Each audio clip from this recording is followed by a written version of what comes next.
Radhe Radhe. Welcome to the beginning of another live Sangha. May this be an offering to Sri Radha Krishna.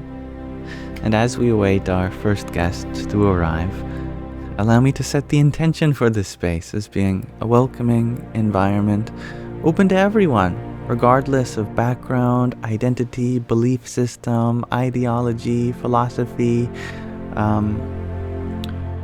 what your star sign is, how many, I don't know. There are a lot of things that we could disagree with on the surface, what define our identity, but I hope that we can navigate those surface level differences so we can come to a kind of unification at heart. It is my wish for all of us to share positive sentiments with each other, relate in one another's experiences, and uplift each other. So I thank you all for joining today. This space is a non-denominational spiritual live stream in which we, well, as I said, come to agreement, hopefully, rather than disagreement, and continue in our shared journey through life. Hello, Nina Heel. Hello, Puse from Latvia. Hello, Natalia. Hello, Michelle. And hello, Suspicious Bee. I'm doing pretty good, I think. Thank you for asking, Natalia. How are you doing? And hello, Dr. Jenny. Namaste, Nish. Hello, Kimmy. So happy to have you all here. You are all very early. Speaking of which, thank you, Lol Goggles, for your 25 roses, blessing us so early on. Thank you. That's about one for everyone here. I hope to share with you all. Hello, homie. Shalomi, homie. Radhe, Radhe. And hello, Anna. Thank you, Nina, for that rose as well. Jai Sitaram. Hello, Gina. I am feeling happy and healthy. Thank you for asking. Hope you are feeling well. Now, you all are very early, and those who don't know, I like to start my lives with a question of the day. So you are just in time for me to ask you. Today I'm asking a difficult but poignant question. How do you surrender to the present moment? It's a concept that arises a lot in spirituality, kind of the ultimate conclusion for our own peace, happiness, and liberation, that we need to let go of our ideas about what should be happening to us right now and fall into it. How do we do that? Definitely not easy when there's so much conflict, so much of a challenge, adversity. That's a hard one, shares Blue Moon. I agree. So please take your time. I'm definitely not attached to some quick answer. If you feel pressured, don't worry. Please interpret this in any way that makes sense to you. Dr. Jenny, you share. You open your breath and stretch your body. I like that, actually. Yes. So simple. No need to over-mystify it, hey? Open your breath and stretch your body. Become present with your body, first of all, our intermediary between ourselves and the world. And thank you, Nish, for your disco love and quintet of cloud breads. It's very fun. Hari Om Tat Sat. You don't know, shares Gina. That's okay. That's okay. Don't worry. You don't have to know. It's Law Goggles, you share. Because complete surrender to what is freedom. I like that. Yeah. It's a secret kind of freedom. An open secret. Open because we all have access to this realization, but secret because we often don't share it. Because it's a challenging one, yeah. But it definitely helps to recognize that surrender isn't giving up. We use surrender in military context to mean we give up fighting, you win. And part of that is true, we do give up fighting. But you win, actually. That's the funny part. You win over all of the things that we are giving our power away to. Space Dust, you share that sometimes it feels like it's hard to be a good person because you can't help but be judgmental. I understand. It seems like the more we do good, the more we see the potential for good in others, and we get prematurely attached to that without recognizing maybe where they are already. We can judge them for that, but it definitely befits us to surrender to the fact that people are where they are right now for a reason, and that's okay. We can be aware of the potential in them without being attached to it, guiding them without too many expectations. And hello, Echo Leaf. And thank you, Usha, for your trio of roses. And your finger heart. Here's one for you too. Om Namo Bhagavate Vasudevaya. And hello, Liam Platt. Suspi, you share. Breathe deeply and stop thinking. Breathe deeply, I can get behind. Stop thinking, oh, now that's challenging, isn't it? But I think it comes as a consequence, in some sense, to breathing deeply. Your breath is what guides your mind to stillness when you focus your vritti, which is a lovely Sanskrit term, vritti, your thought force, upon it. And thank you, Blue Moon, for your rose. Natalia, you share. Letting go of regrets about the past and worries about the future. Indeed. It's nice to see you, Blue Moon. Oh, yes, I'm very delighted to interact with all of you. And hello, Vanessa. You share that for you it helps you to close your eyes and pay attention to what you hear, smell, and feel. I like that. Become grounded through our senses. And I think I got your message earlier. Still have yet to have a moment to attend to it, but I wanted to tell you that I saw it, thinking about it. Sarah, you shared the idea that all you have to do is pay attention. Bring your attention here. Become attentive. I like that. Cara Bear, you ask Yam, have I been this way from baby? You feel as if so. Oh, I was crying all the time, doing tantrums. Oh my goodness. You should see the look on my mom's face whenever people ask her, was he always this way? Oh no. A lot of work had to be done. User 57, you share that you feel like you've met me in a dream. And perhaps you have. You know, sometimes I look at those images of that face that people have made that apparently everyone sees in their dreams. And you know, I see some resemblance between my face and that face, which is interesting. I do dream a hell of a lot, that's for sure. So who knows? Maybe my dream self is a bit of a trickster. I can only hope that I'm kind to you in the waking and in the dream. And hello, Zero Souls. You share that you're here, but you should be sleeping. You have insomnia. I think one of the, first of all, thank you for being here. Happy to have you here, and I do hope to provide a place for you to rest in.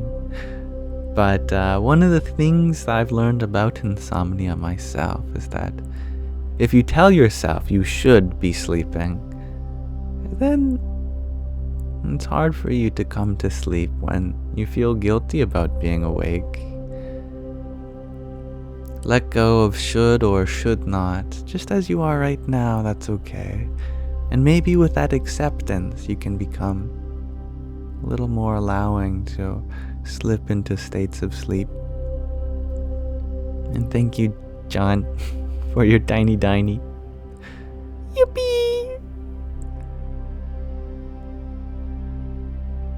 Mojo, you had asked, what happened to all my videos? I privated them to start anew. We can talk more about that later. Dylan, you ask, how do I handle a breakup? Lots of crying and grieving and allowing yourself to be sad. And then your heart opens up. Heartbroken, but broken open. And we can talk more about that. Linda, you share that you surrender to the present by reminding yourself that tomorrow will be another day, as it shall. And hello, Kali. Jai, you share by receiving it for what it is.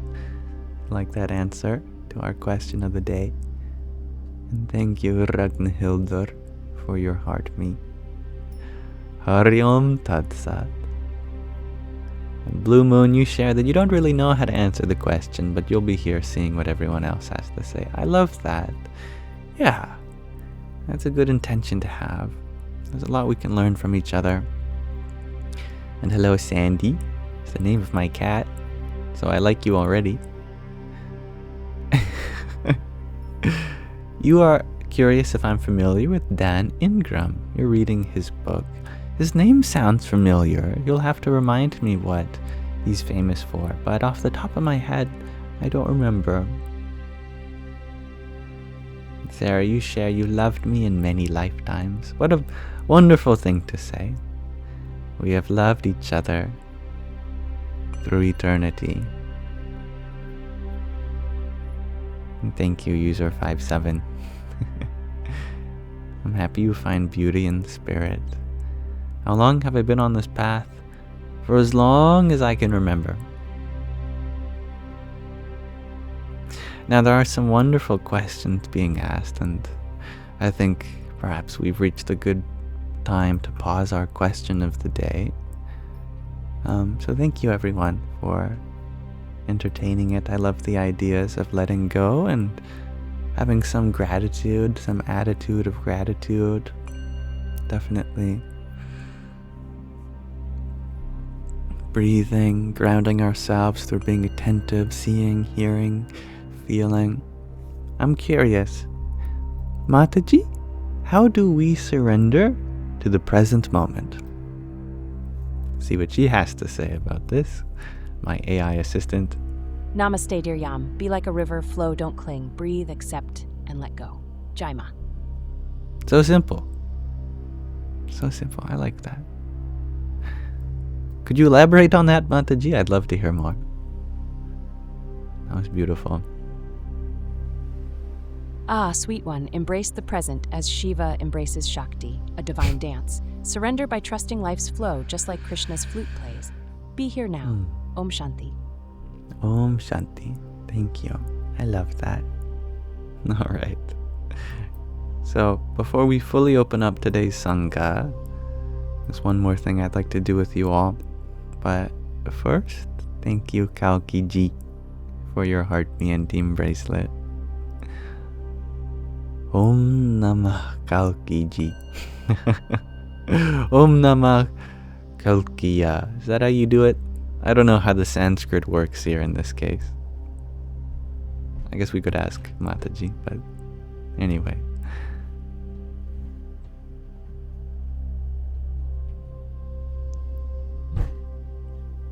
Very funny, Chloe. Sandy, you share that that's his book. What's his book? There seems to be a missing comment in between your last one, maybe? I don't know. Sorry for the confusion. Anyway, we can talk more about that and many other things momentarily, but I would like to just open with a short reading from our book, In Love at Ease.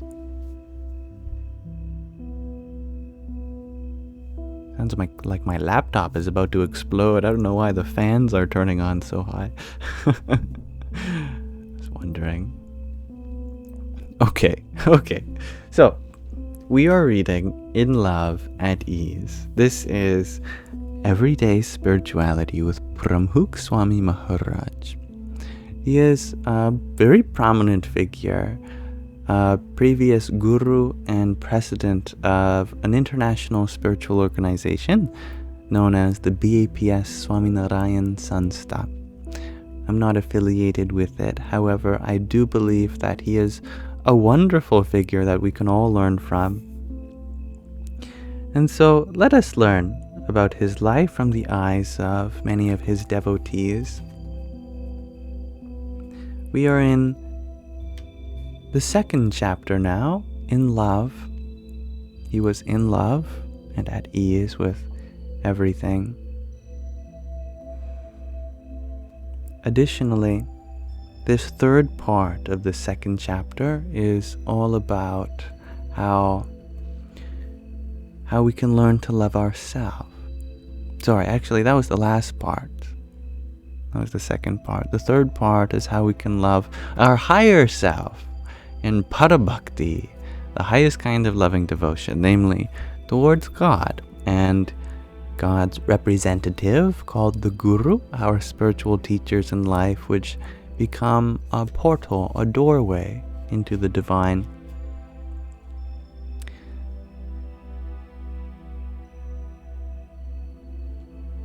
Let us continue. There were only a few weeks left before the opening of the bicentennial celebrations for Gunatitanand Swami in 1984. A similar festival was celebrated in 1981 to commemorate 200 years of Bhagwan Swaminarayan's life and work.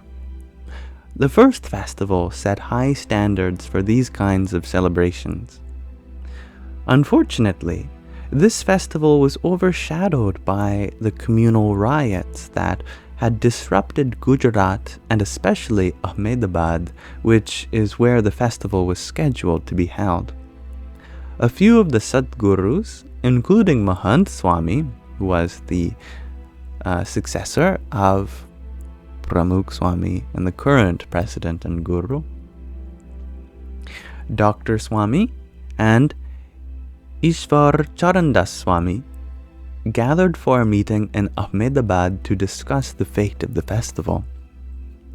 After a few days of discussion, they decided to cancel or at least postpone the festival. They also agreed to discuss their recommendations with Swamishri, who happened to be in central Gujarat at the time. On their way to the village to meet Swamishri, their two cars came to a sudden halt. To everyone's delight, they came across Swamishri's vehicle on the same highway. The cars pulled over and the sadhus bowed to Swamishri. He asked them where they were headed and was surprised to hear that they were looking for him. It was quite the scene. 4 cars pulled over at the side of the highway with cows, goats, farmers, and mischievous children passing by as the senior sadhus held an impromptu meeting with Swamishri. The sadhus presented their ideas, which Swamishri listened to very carefully. Swamishri then delivered a powerful lesson in faith and submission to the divine will. Do you really think that we are carrying the weight of this festival? Have faith in God. He will take care of everything. I am surprised that all of you seem to have forgotten that God always comes through. I will not forget. If you do not think we can do this festival, so be it. I have faith that Bhagwan Swaminarayan will help me as I execute the plans. It is his festival, and he is the all-doer. The sadhu stood in silence amidst the sounds of cattle and passing cars. Despite allocating so many resources and volunteer hours into the preparation for the festival, Swamishri did not feel burdened by the weight of the project. He was sure that God would solve their dilemma and help achieve the desired results because he possessed a deep sense of faith. The festival was celebrated in 1985 as planned. This is probably why Swamishri was able to work and sleep without anxiety or duress. Faith and submission are effective antidotes for stress. Vivek Sagardas Swami narrates an incident when Swamishri was in Atladra, Gujarat, and received a call from London at 10 p.m. He took the call and waited patiently for C.M. Patel to begin speaking. After about 30 seconds of silence, the trustees from the United Kingdom regrettably informed Swamishri that the ongoing land use hearing for the mandir, the temple construction, in Harrow, London, was not resolved in the organization's favor. The committee ruled against the construction of the mandir. C.M. Patel sounded lost and dejected. Once again, there was silence on the other end. Swamishri was unmoved. "Don't worry, it is fine. There is nothing wrong with losing. We will try harder next time. As God wills. Hare Krishna Maharaj Ni Ijja." C.M. Patel reasoned, "But Swamishri, you have invested so much time and so many resources into this project. We are years behind now, and there doesn't seem to be a way up from here." Swamishri assured him, "Hello, MJ. There is always a way up. Don't lose heart, and do not give up hope. Tell the others that this all happened for the best. You can't always win." Swamishri then asked the trustees to begin working on an alternate plan. He handed the phone back to the personal attendants and shared the news with the sadhus and bhaktas, the monks and devotees, in his room. He looked at the murti, the divine image of Bhagwan Swaminarayan, his Ishta Devata, on the wall, and then turned into rest for the night. The sadhus were dumbfounded when they heard him softly snoring in a few minutes. How could the guru take the news so lightly? So much planning and so many resources had gone into the plans for that new mandir. Vivek Sargardas Swami, on the other hand, tossed and turned all night, unable to sleep. The next morning, the senior sadhu asked Swamishri how he slept. With a smile, Swamishri responded, "Just fine. Why wouldn't I? Bhagwan Swaminarayan is building this mandir, and he knows what is best for us. Everything happens according to his wish. If we accept that, we can overcome any shock that life throws at us." Swamishri was teaching those around him to love the divine and submit to his will. One of his favorite Sanskrit aphorisms embodies this message. Hari Icha Balyasi. The will of Hari, or God, prevails. He repeated it over and over to the point that it was ingrained in the minds of those around him. I remember the time when I was hosting a concert and book launch through Columbia University's Institute for Religion, Culture, and Public Life. The performer, Pandit Sanjeev Abhyankar, had finished performing a beautiful set of classical compositions by the great Bhakti poet Surdas Professor Jack Hawley, the man of the night, whose book Sur's Ocean, Sur Sagar, was part of the Murti Classical Library at Harvard University, was set to take the stage as well. The performer and the professor were both raring to go on to stage when one of them went to the restroom and the other followed in my hand and stage lights in my face. Wait, I skipped a sentence. That doesn't make sense. I'll repeat. The performer and the professor were both raring to go on stage when one of them went to the restroom and the other followed suit. I was standing in the audience, in front of the audience, with the microphone in my hand and stage lights in my face. There we go. I was nervous, with nearly 150 of the university's top scholars and academics on South Asia and religion looking at me with the expectation of a program to watch. The first words that came out of my mouth were my guru's mantra for Parabhakti. Hare Icha Balyasi. The crowd erupted into laughter. One of the academic stalwarts in front of the row called out, "I guess you are right. No one can control the call of nature. It is God's will." Though a light-hearted moment, this memory is just one example of how Swamishri's love for the divine pervaded the personal and professional lives of millions like me. So, with those lovely stories, let us pause our reading of In Love at Ease there for now. So I thank you, my lovely viewers, for listening. And now we may open up the Sangha to questions and answers and discussions on all things which you may like to talk about.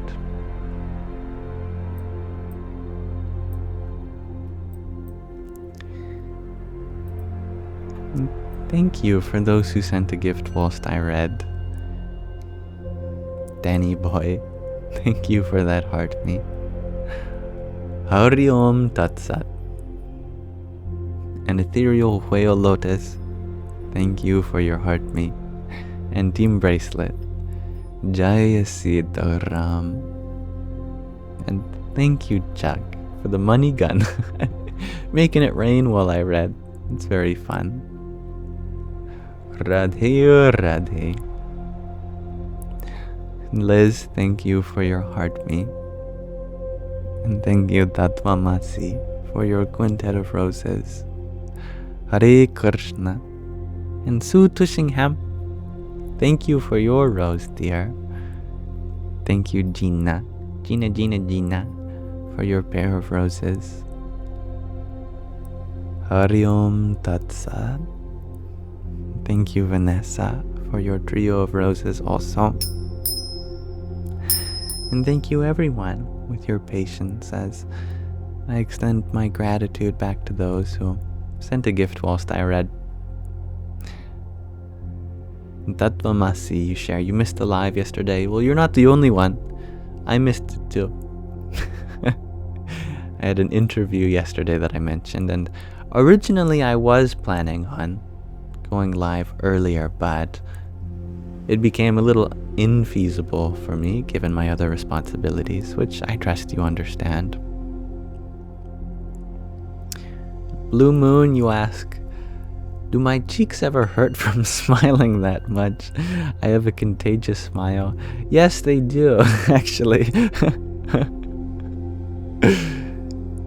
So the planets did not align, and wasn't that funny? I had just mentioned previously that assuming that I don't get sucked up by the aliens or an earthquake happens and I fall into a chasm, I had been planning on going live. But something like that did happen, though not nearly as dramatic. Thank you, Blood Draina, for your heart me. Jaya Swaminarayan. And thank you, Chuck, for such a wonderful gift as a whole galaxy. That's very kind of you. And a very generous token of your appreciation. It is always humbling. I appreciate that. Om Namo Bhagavate Vasudevaya. The interview went well. Yeah, much better than last time, which although got heated due to the very passionate display of various experiences, this one was a lot more full of love and more freestyle. I actually didn't get a chance to talk that much in it because, well, I was really happy to just listen, and I enjoyed listening to the agreement that was going on, the understanding that happened between everyone. It was lovely to see.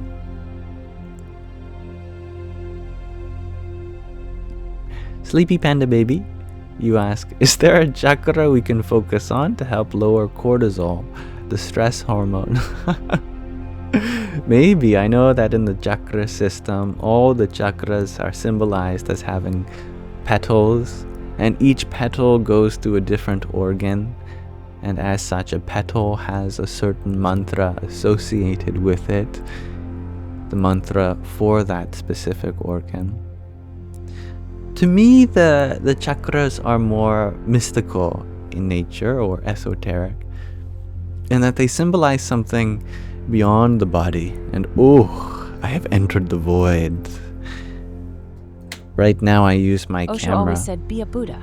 Even the modern master points to timeless truths. Explore, but remember, wisdom resides within. Hare Om. Why? Mataji. I didn't call upon you. Why are you mentioning Osho? It's very funny. Anyway, sorry about my camera dropping. I will be back in just a moment. I tell you what, you can look at the beautiful forest behind me while I fix this.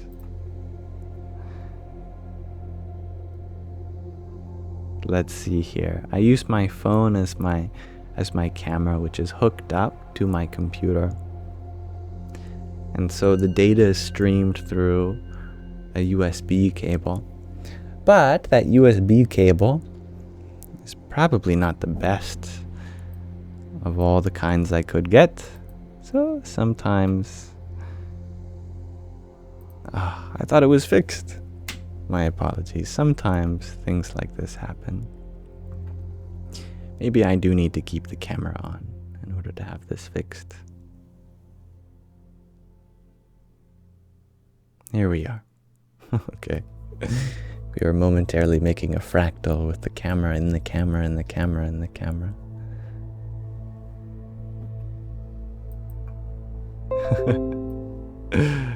All right.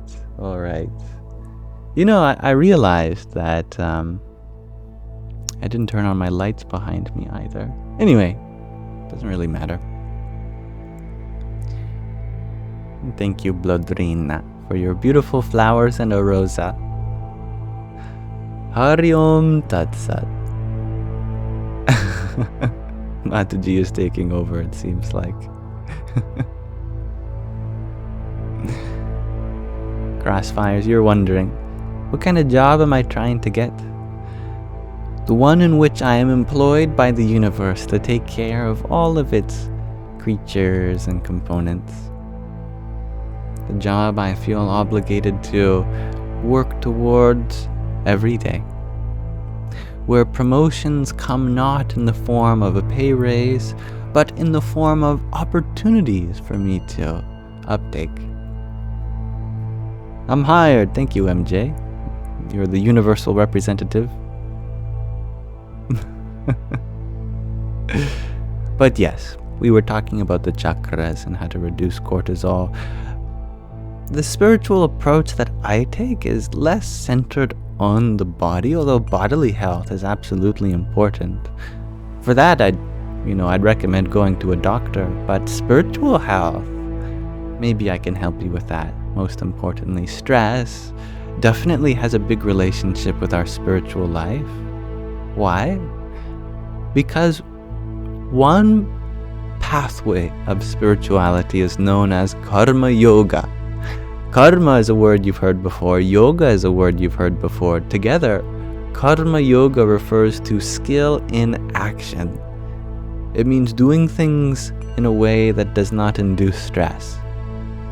It is the remedy for stress that Krishna prescribes in the Bhagavad Gita, sung 5,160 years ago on the battlefield of Kurukshetra, which is a very stressful place. A war was about to take place, and at the front lines, Arjuna is so stressed. He's going, oh my God, how do I do this without getting stressed? And Krishna starts singing to him. He starts singing about Karma Yoga. Simply dedicate all your actions to the divine. What does that practically mean? Well, recognize that the divine just means that which is in control of the whole universe. You have control over your body and its actions, but the outcomes of those actions, these are not in anyone's control. But if we feel like we do control the outcomes, then we get stressed. If we feel like I'm guaranteed, or that I should get this grade because of how much effort I've put in, or that this person should like me because of how I've presented myself, etc., then we stress. We stress over these things because we've placed our sense of self in something we can't control. So, Karma Yoga, the spiritual practice of dedicating your actions to the divine, being unattached to the results, the fruit, then you can live a stress-free life. But it's very difficult, and it takes a lot of practice. But by the law of incremental growth, you'll get there. And hello, Sakiko. You share that you're my biggest fan of my videos. I think my mom might be, actually.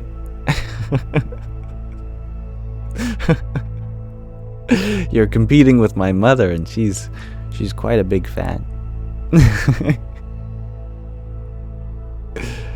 I appreciate that. I'm always happy to have you here. And thank you, Bloodrina, for another 9 roses that you sent. A pair of 9 roses each, in fact, and a rosa. Radhe Radhe.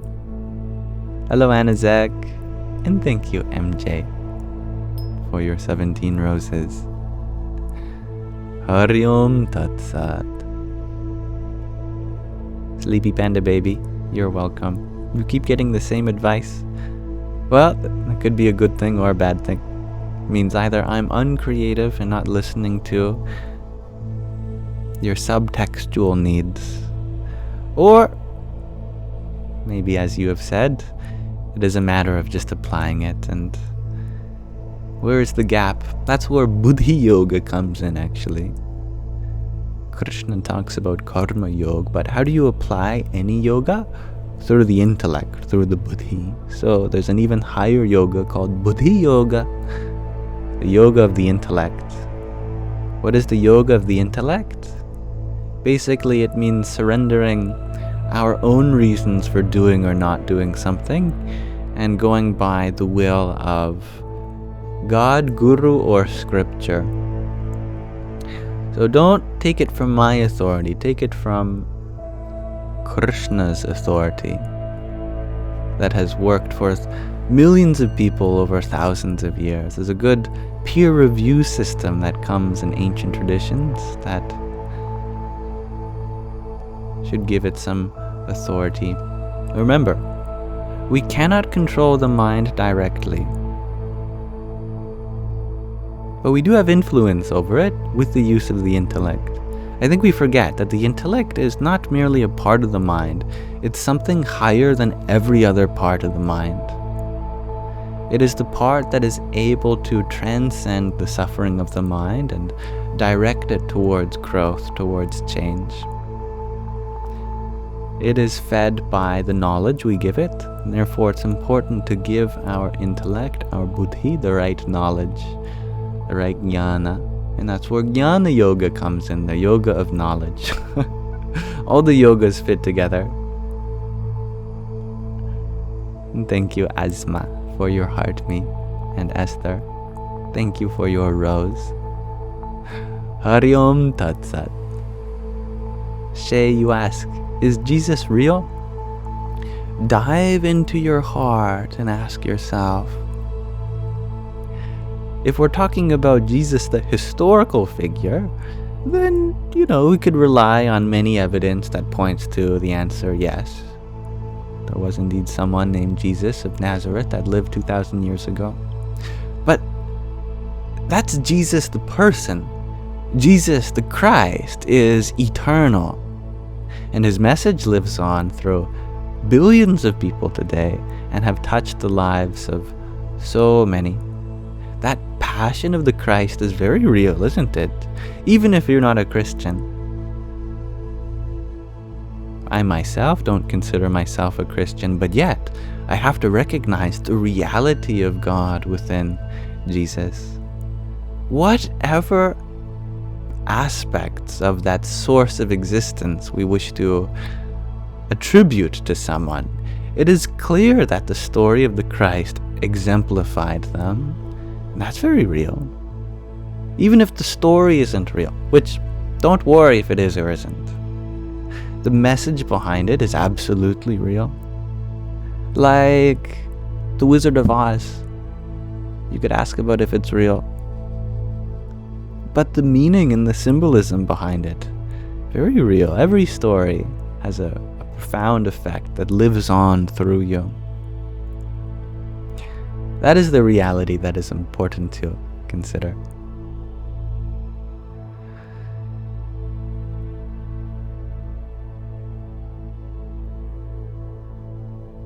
Thank you, Bloodrina, for your subscription also. Do I have a favorite book? That's a difficult question. Maybe the ones my mother used to read to me when I was just a baby, like Goodnight Moon. Classic. Love that.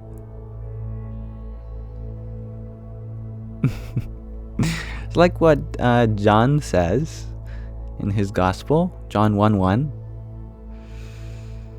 In the beginning was the Word, and the Word was with God, and God was the Word. We could talk about various different esoteric etymologies of this Greek word logos here, which also is where we get the term logic. But one very obvious interpretation is that it's the message that is divine. The message, the meaning itself. And hello, Nick. I still very much love math, indeed, and I'm happy that my math videos touched you. G, you shared that you wish you could erase your thoughts. They're not your thoughts. I think that's what we always forget. Is that you're not the one thinking, but you are the one who identifies with them. And that's very real. It's like dialogue options in a role-playing video game. When you play a video game, the programmers, they couldn't write every possible word choice. It's unfeasible. Today with AI, maybe it's possible. But when you're talking to an NPC, there's these options for you to choose. If you think that you're the one thinking all these options, you'll drive yourself insane, because one option says to punch the guy in the face. The other option says to talk nasty about his kingdom or whatever. Another option says to be neutral, another says to walk away. These are contradictory options, but the developers wrote them all in for you to choose from them. The one you choose gets to express who you are. The same thing is true with our thoughts. We don't write all the thoughts. That'd be impossible. So many contradictory thoughts. We drive ourselves insane if we believe that we're the one thinking all of them. The developer has given us all of our thoughts, but we get to choose which ones express ourselves, depending on the character we're trying to play. So you might want to erase the thoughts that don't represent you, but a better perspective, better in the sense of not giving you as much stress over your mind, is to recognize that all thoughts are just options to choose from, and you don't have to choose from them. It's like going to a restaurant. You could get mad at the restaurant for having things that you don't want to eat, but you don't have to eat everything. You just choose which part of the menu you want to eat from. And hello, Liz. I said hello already, but thank you for your dancing beaver and sunglasses. I hope one day to find a dancing beaver and sunglasses. You know, there's lots of beavers in Canada. One of these days, I'm sure. I guess the Canadian gifts have returned. Hare Krishna. And thank you, John F., for your heart theme. Radhe Radhe. Gosh, you just love these analogies, says MJ. How freeing. Video games are a rich source of wisdom. I know this because I spent my life trying to convince my parents that they were a source of wisdom for me, or knowledge. My mom would take away all of my video games, saying, "What? You're just beating people up, killing people. What purpose does this have in your growth?" I would say, "But Mom, I'm learning so much from them in other ways." And maybe that's really what she wanted for me, is to look at them from a different perspective, so that I could go into them with the intention of finding something that she would value. I got out of it. And so I did just that. Anytime I knew I shouldn't be playing video games, well, at the very least, let me try to come up with some kind of advice that I'm learning through this. Oh, I'm playing Minecraft in the middle of the night. Well, I might as well try to see the value in commitment. Oh, I found some diamonds. I might as well use them rather than hoard them, so that I have something to say to my mother. But Mother, I was learning about commitment and the value of using the resources you have.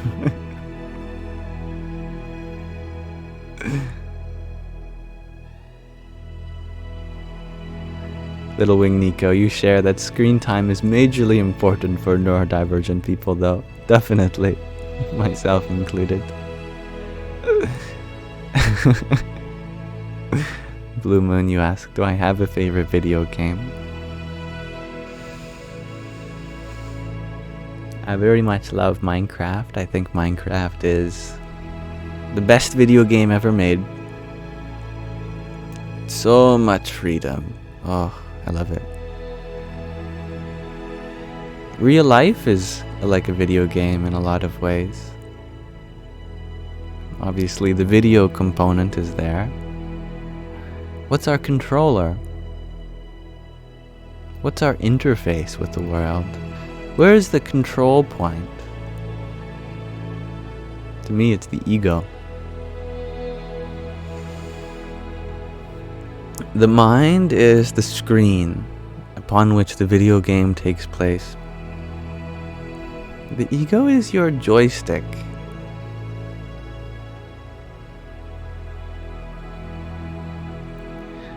A joystick, you move forward, and then your character goes in that direction. You move left, your character goes in that direction.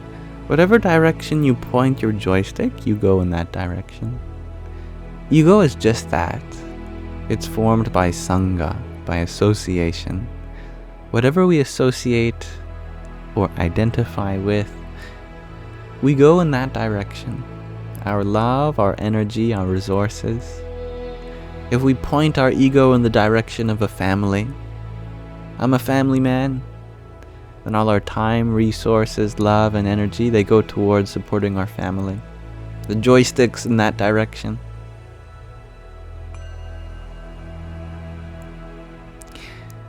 If we identify with the body, if our ego is pointing towards our body, this is who I am, then all of our time, resources, energy, it goes into taking care of the body, making it feel good, look good.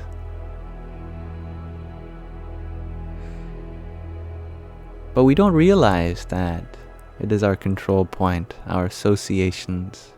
If we can take advantage of this, then we gain entire control of the game.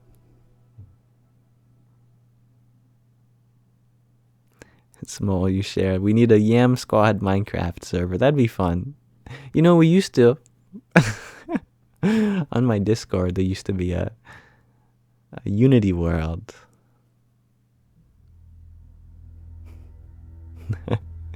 Thank you, Gina, for your trio of roses.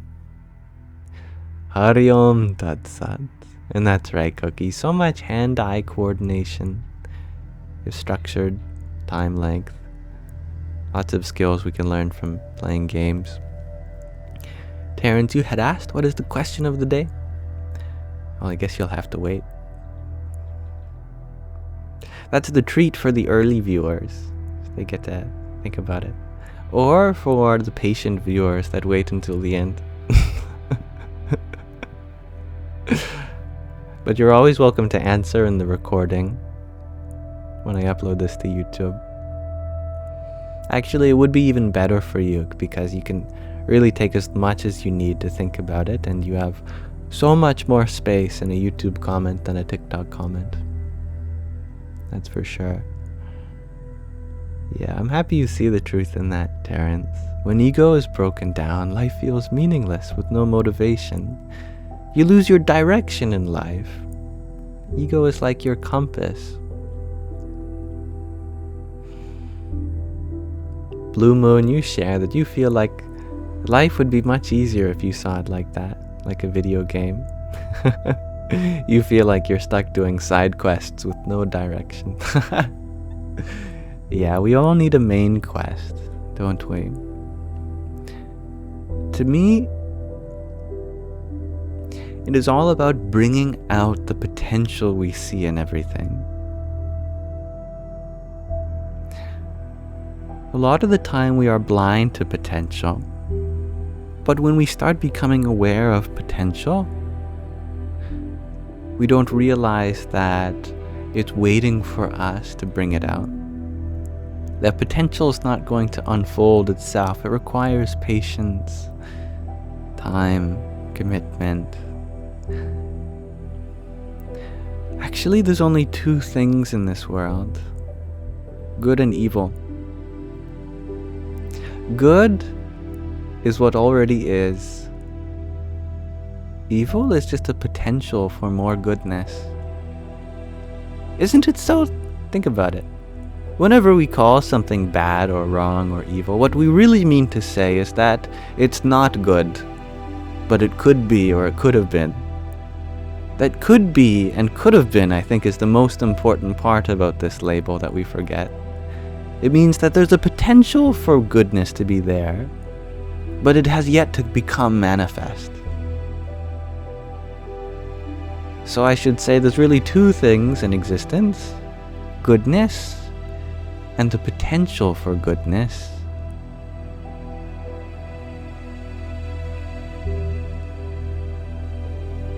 Actually, it's all just potential for goodness. The goodness is just what we see already have become potent through being patient with that potential. There is a lot of suffering in the world, and that is a potential for peace. If we can help bring that out, then I think that's the main quest, in my opinion. At least that's my main quest.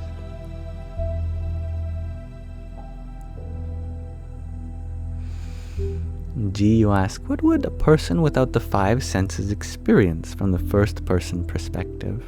I like this thought experiment. Why don't we ask the Buddhists? Why the Buddhists? Because they say there are 6 senses: sight, sound, touch, smell, and taste. And one more? Does anyone know? What is the sixth sense?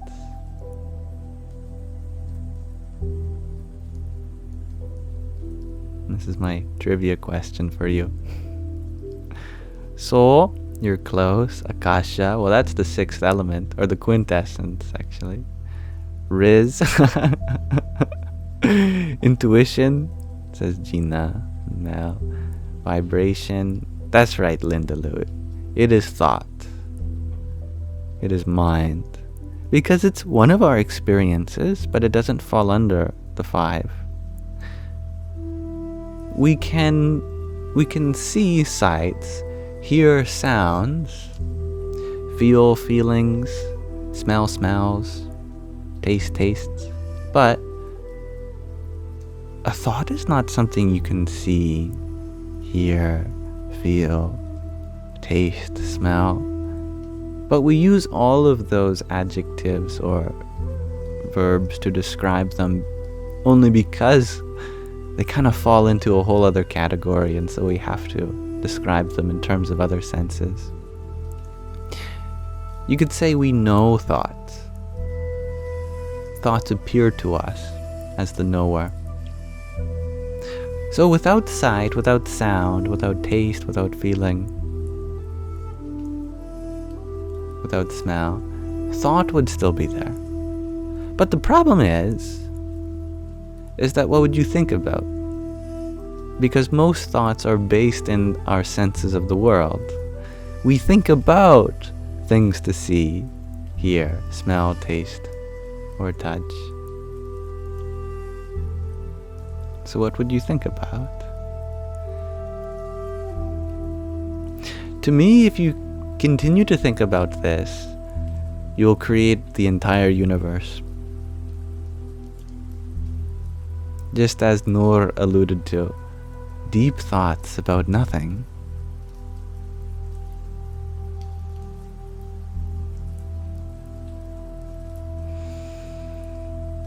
It's very reminiscent of the beginning of the universe, from a theistic point of view.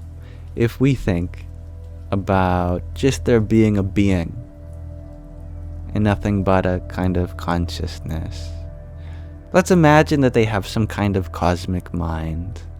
What is there to think about if nothing has been created yet?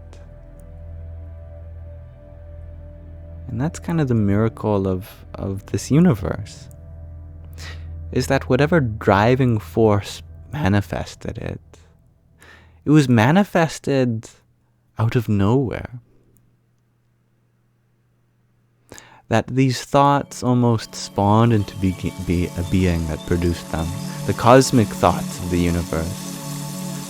But to me it makes a little bit of sense from a mathematical point of view. If you think about nothing for long enough, everything follows. From nothingness arises everythingness. That thought of nothing in various combinations with itself can verily produce every possible thought. But don't get lost in your thoughts. Thank you, Dub Darker, for your hard meat. Hari Om Tat Sat.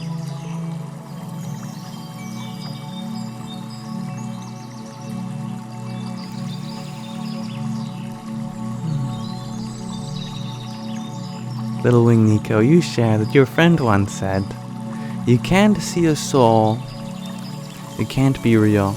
And I said, "You can't see a thought." And he realized. So you can't see the wind, but you can see the flag moving.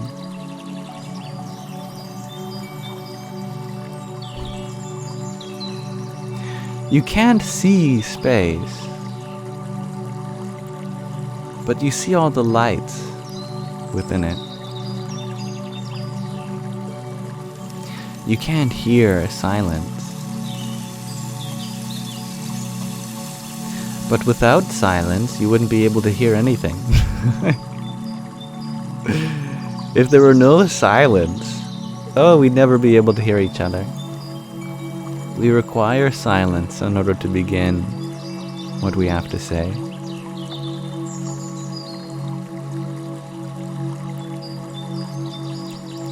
Terrence, you share that you wish you could think about nothing. It'd be so refreshing.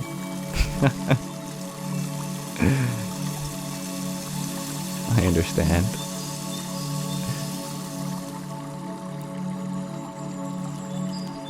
I also like what the Buddhists say about the emptiness of thoughts. That thoughts really contain nothing. If you keep trying to open a thought, you'll find that there is no substantial existence behind any thought. That they are like mirages on the surface of experience. So in some sense, we've only been thinking about nothing.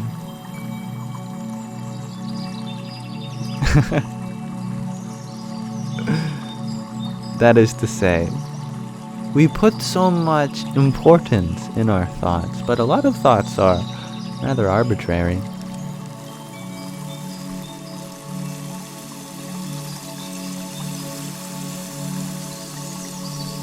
Hello, bald and bearded pagan dad. Thank you for sharing your blessings. Chloe, you share that you smile sometimes when you meditate. I love that. Yeah. One should try to let go of the muscles in one's face, the tension in one's face, but keep a little smile. Remember that this is a joyful time.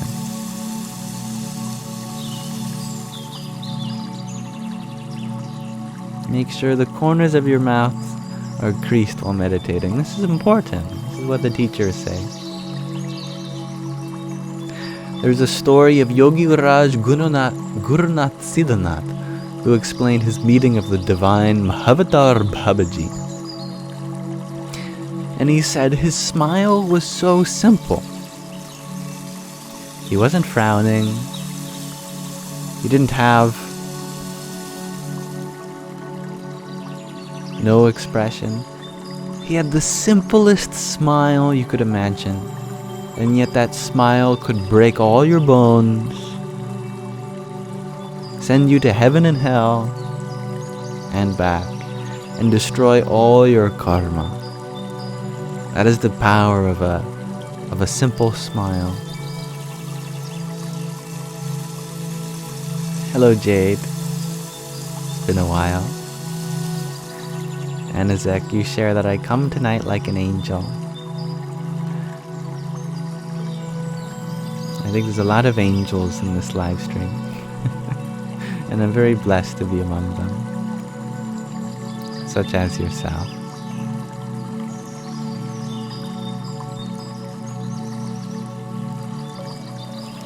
Teddy, you share that we give meaning to thoughts and hold them back from moving on, and they stay. What we resist persists, as they say. And that is our nature. It is the nature of thoughts to be vessels. But we are the one which fills the vessel. This world is like a container. It's here to contain the meaning that we give it, but all that meaning comes from the source.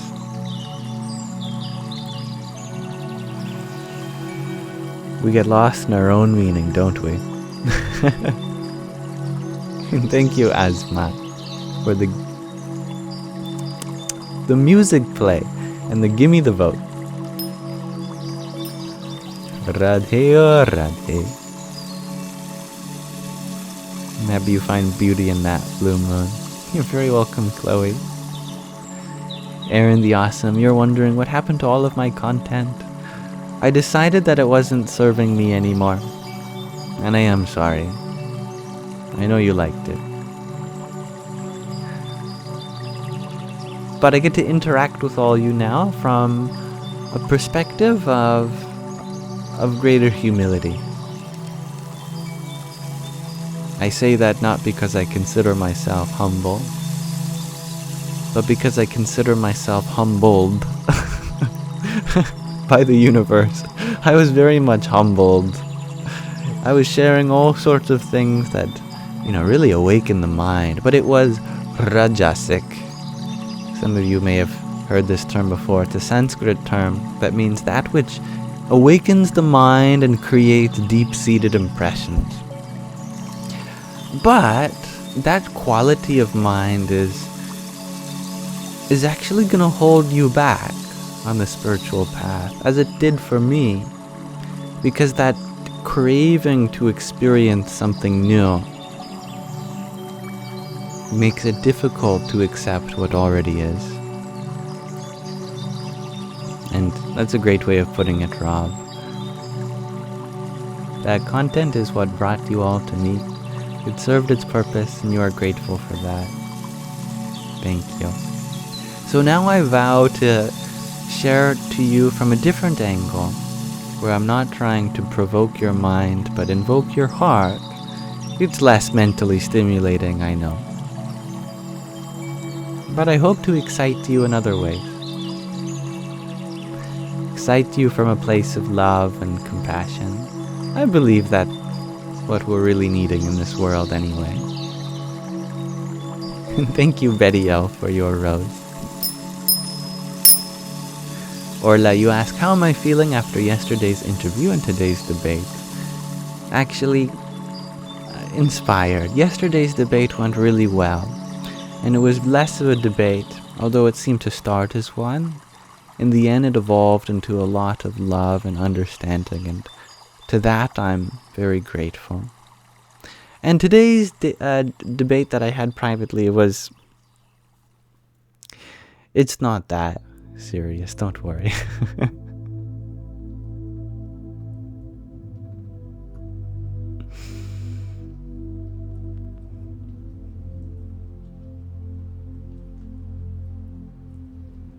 I'm sorry, Semaj. You share that this gives you anxiety. Well, please feel free to scroll away. I don't want you here if you feel like you are anxious. Or let me rephrase that. I do want you here, but I want you to be free of any anxiety and worry. And if you find that elsewhere, I want you to go there instead. Otherwise, I would love to hear what part of this is conducive to anxiety, and I will gladly take accountability for that, so I may provide a more opening and peaceful space for all of you.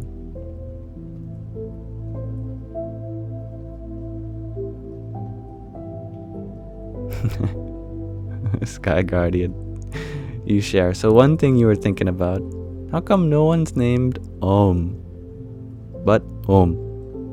You have heard of a person called Om, but no one's name is Om. The same reason why no one is named Satchit Ananda. There's Swami Sajjidananda because of the Sandhi. This is exactly one of the contexts where Sandhi, the rules of Sandhi apply, in the formation of something conversational like a name. This is my opinion, at least. Like, I believe there's a Swami Satchidananda in the In Love at Ease book we're reading, because that is the proper spelling.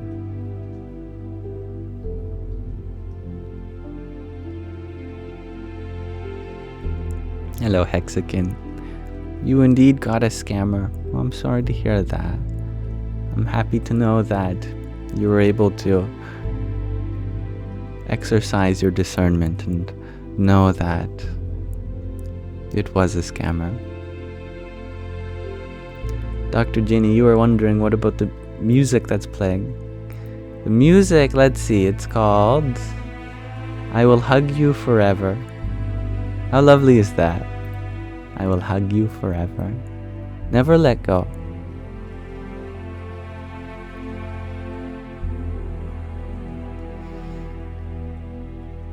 Aw, I'm happy to hear that so many of you do find calmness and serenity here.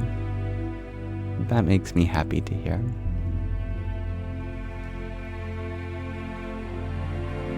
Tattvam Asi, you ask, what data structure would represent thoughts most accurately? Sets. Very simple, quick answer, sets. From set theory. Set theory, I believe, is the theory of thought that it all starts from the set containing nothing, called the empty set. Sometimes it's referred to as the axiom of the empty set.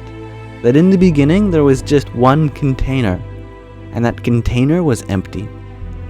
But according to the other axioms of set theory, we can combine these sets in different ways to produce other sets. From the set containing nothing, which is like the empty thought, you can produce the set that contains the set that contains nothing.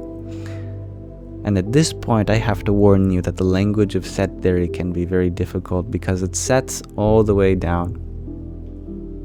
Note that nothing is distinct from the set containing nothing, and the set containing nothing is different from the set that contains the set that contains nothing.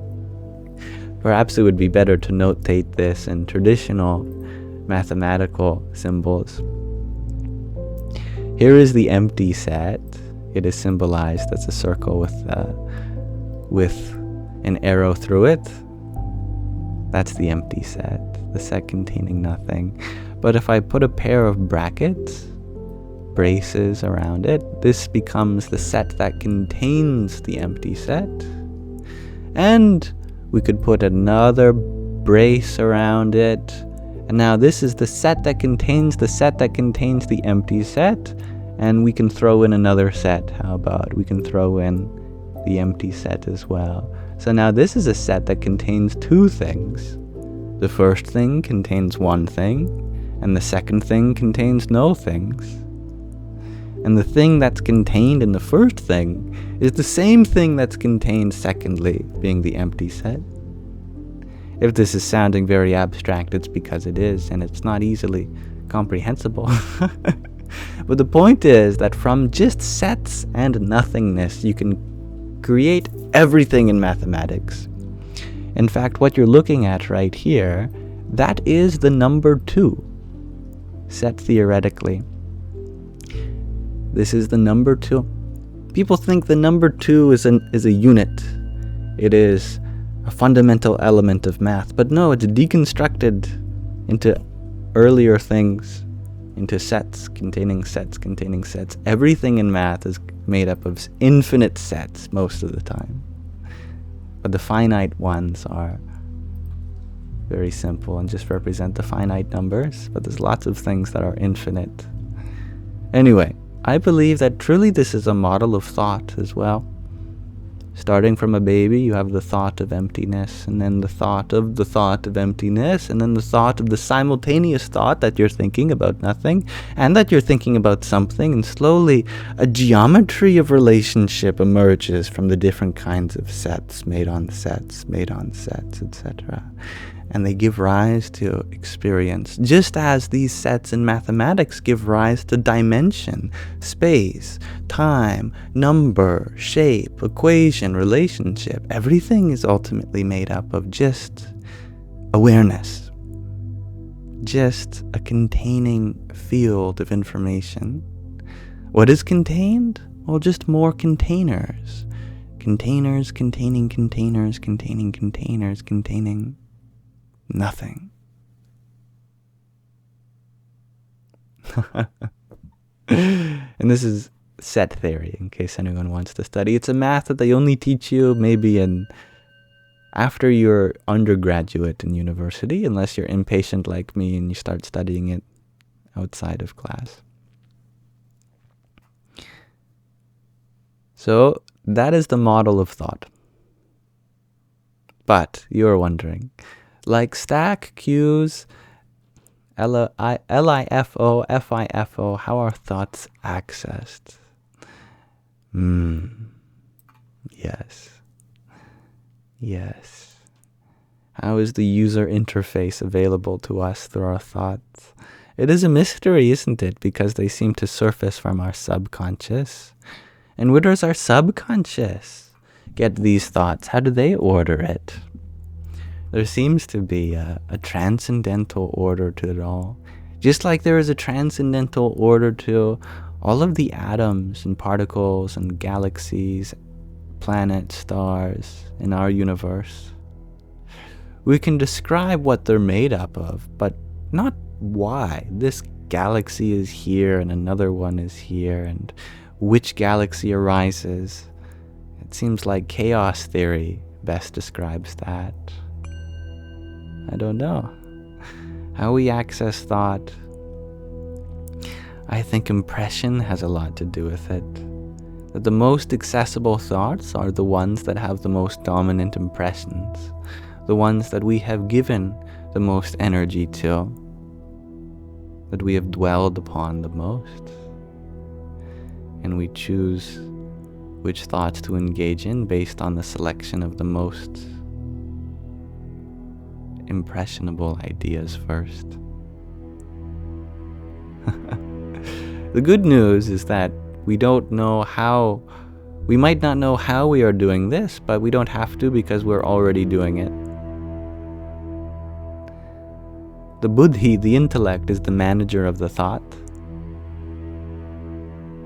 If you consider your mind like a factory, and its product is the thought, well, the Buddhi is the manager of the factory, and it's the role of the intellect, the Buddhi, to ensure a good product.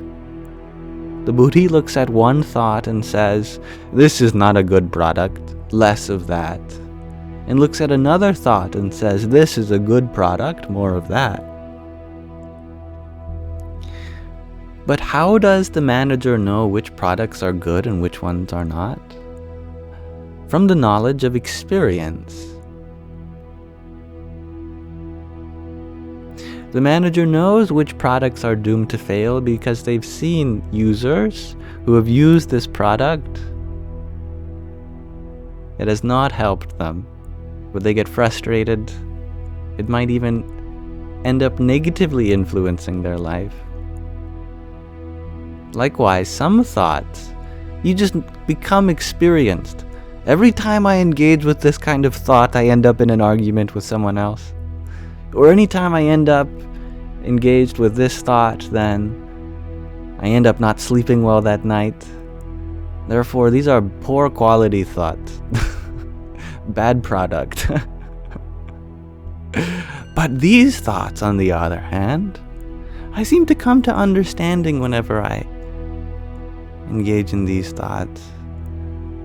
These are thoughts like humility, humanity, patience, compassion, understanding.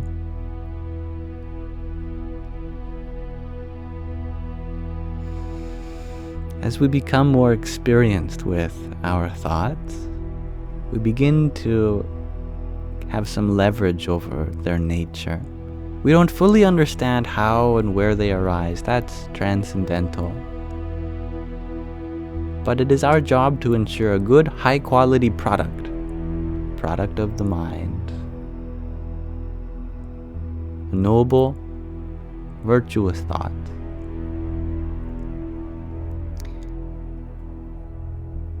Thank you, Tattva-masi, for your quintet of roses. Hari Om Tat Sat. And Marie, thank you for your rose. Jai Sita Ram. Thank you, Valerie, for your rose too. And Krabby Flap, thank you for your 15 roses. Hare Krishna.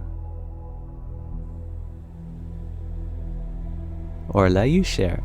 So the sets of two is sort of like dividing matter down to its atoms. That's exactly right. Yes. Or even the subatomic particles, because atoms too are made up of protons, neutrons, electrons. We talk about an atom as if it's one thing, but it's made up of smaller things. So too, all the numbers can't exist on their own. The number 2 is like an atom, but it's made up of smaller things.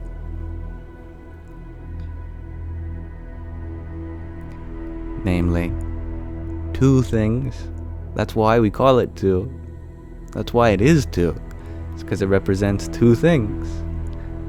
What are the 2 things that it represents? Nothing and unity. It's called the von Neumann ordinal. Definition of numbers based on what they represent. Namely, any number just represents all the numbers that have come before it. 1 represents 1 thing, and that's 0. 0 represents no things. 2 represents 2 things, 1 and 0. 3 represents 3 things, 2, 1, and 0, etc. Hello, Amarantine.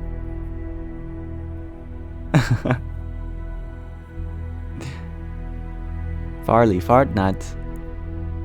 It's a great name. You ask.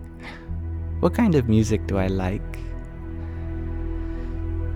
I have a deep appreciation for the Beatles.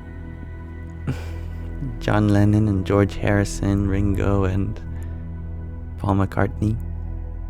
But generally, wherever I am, the sound that is ongoing is music to my ears. Like in car rides, I prefer the radio off. I don't have a Spotify account or Apple Music or anything like that. My pop culture knowledge is very limited because of that. I don't think I can tell you the lyrics to any song, but I love the lyrics of life. I love the harmonies and the dissonance that's all around you all the time. Whether it be the sounds that the tires make on the road while you're driving, or the hum of the engine, or your feet against the ground, or the chirping of the birds, or the wind in the trees, or the crashing of the waves, or the creaking of the house, or the conversation of those around you. I love listening to all that.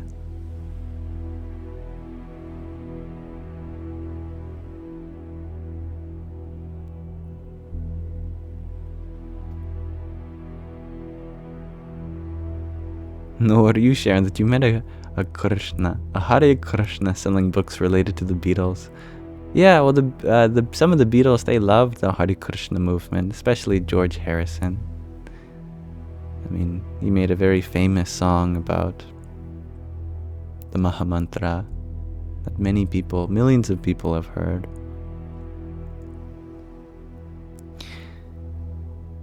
Yeah, the relationship is very deep. You know, the Beatles experimented with psychedelics, and it's very clear that in their songs they were undeniably in private exploring deep and profound topics and conversations.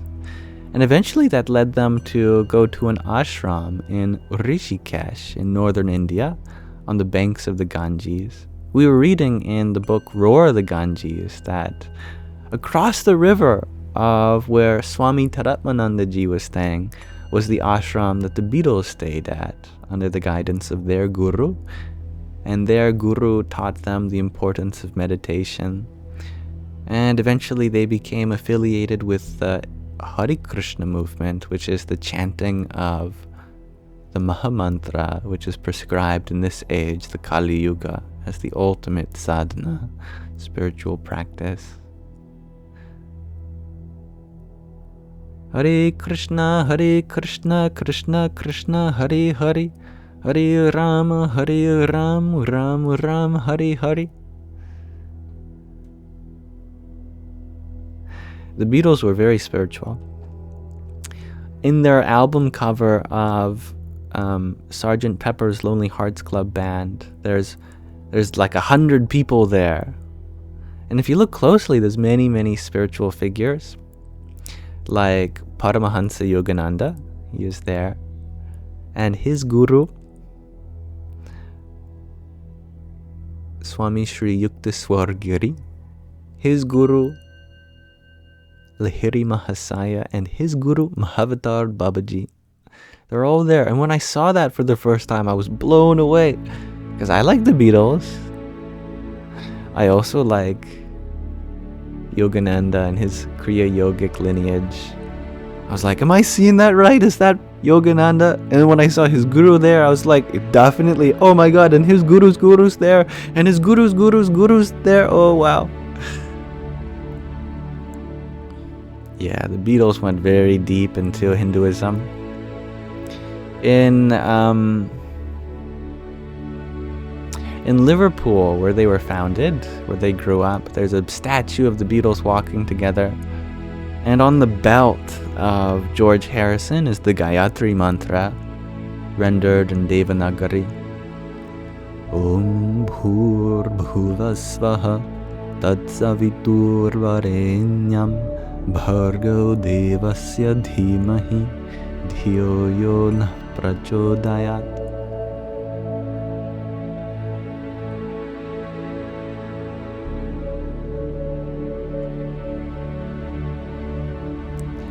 Thank you, Krabby Flab, for your quartet of roses. And an owl. And another 14 roses. I was about to call it a baker's dozen. Radhe, Radhe. Yes, My Sweet Lord is a lovely song. One of you lovely lot have asked me to do a cover of one with my father. A cover of My Sweet Lord. I think I'd like to do that. Thank you, Nish, for your beautiful quartet of music plays. Speaking of music. Jai Sita Ram. And Sue, thank you for your rose.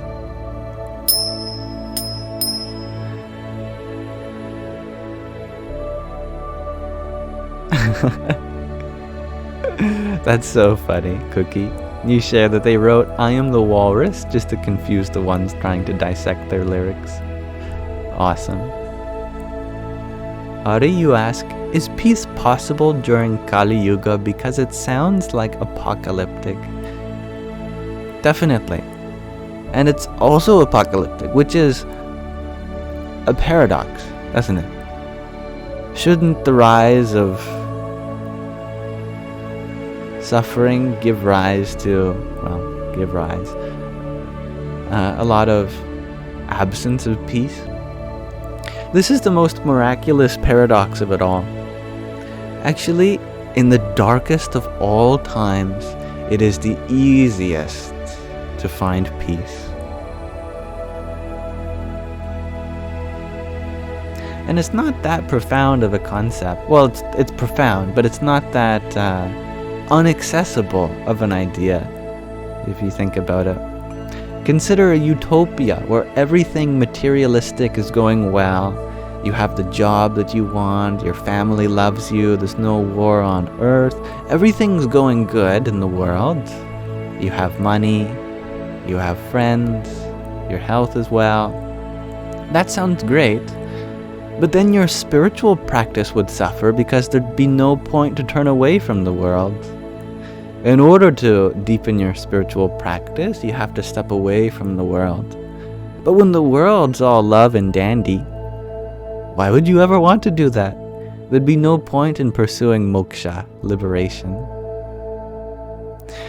So actually in this age where materialism is on the rise, hypocrisy, and so much suffering in the world, it makes it that much easier to go within. Because at some point the soul goes, I don't want to be here anymore.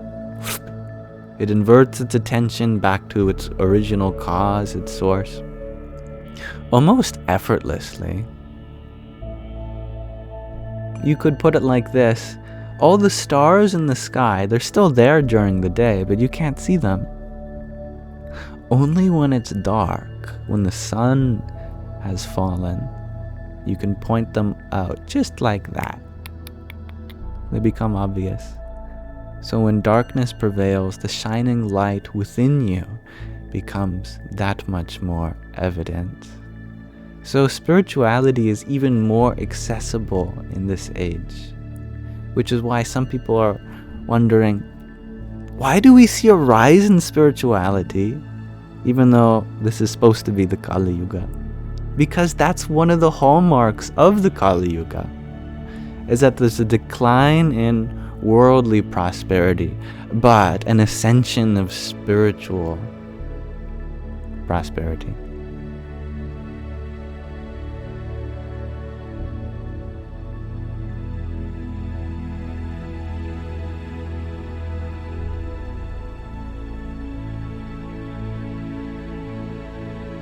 Thank you, Cookie, for your finger heart. Here's a finger heart for you. And thank you, Annalie, for your heart me. Cloud bread, not just one, not just 2, but 10 cloud breads I count. Thank you. And thank you for your pair of team bracelets also, and to cheer you up. Hari Om Tat Sat. I'm laughing at Orla. You love that the Beatles made it the spirituality, but you find it funny some people need mushrooms to realize trees are alive, etc. That reminds me of a joke that my friend told me once, that it's so funny how guys take psychedelics, and that is what makes them realize, oh my god, bro, everyone has feelings. Do you ever think about that? Whoa, on my trip, man, I realized that, like, I have thoughts and feelings, but, like, everyone has those too. That, do you ever think about that, man?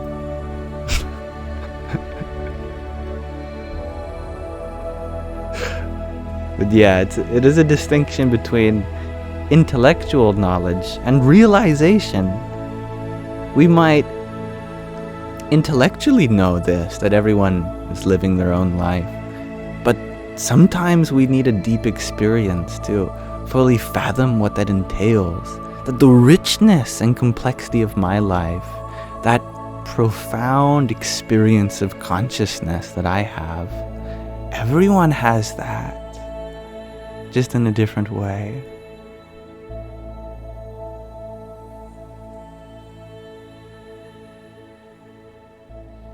Thank you, Brayhef, for your heart me. Hari Om Tat Sat.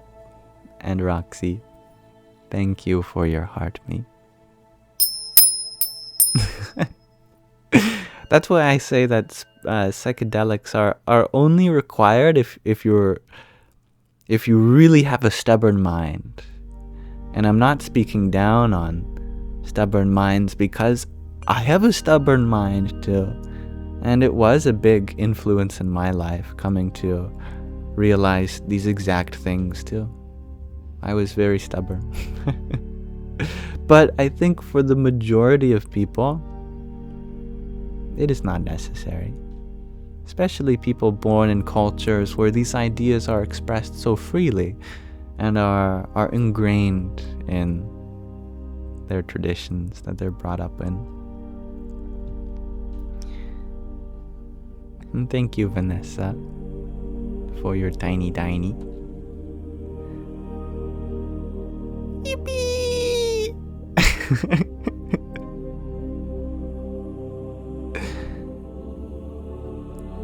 I like that, Galen. Everyone is their own center of the universe. You are the universe centered around itself. That's beautiful. Anazek, you asked, do I like Pink Floyd? Well, to be honest, I haven't listened to that many songs. That's the end of the sentence. I haven't listened to that many songs. Period. But I listened to one Pink Floyd song. That was Time. Oh, it's so long. Time. I guess it has to be, because time is time. The present moment is a very long time, isn't it? But it was beautiful, and I very much loved it.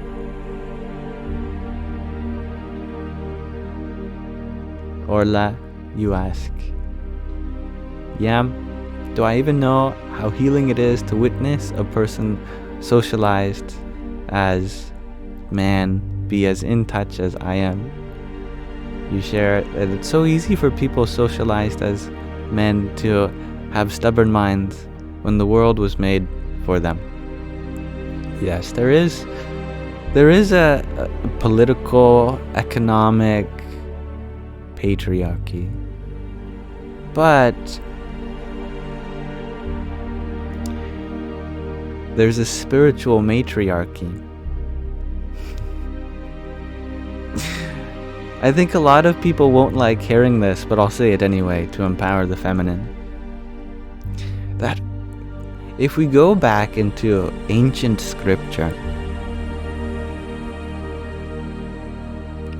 and I'm talking about scripture that even predates the Bible by thousands of years, actually God has no power. I'm talking about God as He, Him. God is still necessary for creation to occur, but technically, creation would not happen without the feminine. Because what it means to be feminine is to have the energy to carry out creation itself. That is where we get the duality between Shakti and Shaktiman. Shakti is the energy of the whole universe. That is the feminine. The Shaktiman is where the energy comes from.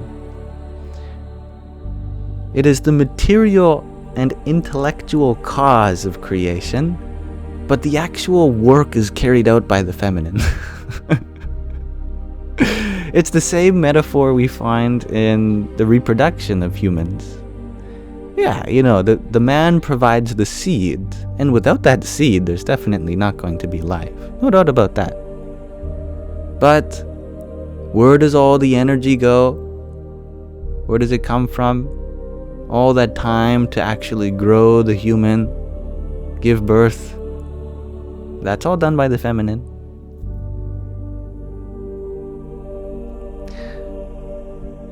So when we talk about Brahman, the ultimate reality that is described in Upanishads, we don't talk about it as having qualities such as creator, even maintainer or destroyer. That's all carried out by Maheshvara, the Lord of Lords, the great goddess herself. And she is actually what carries out the functions of the universe: creation, maintenance, and destruction. But that doesn't mean that God has no place, because God provides the space for it to occur.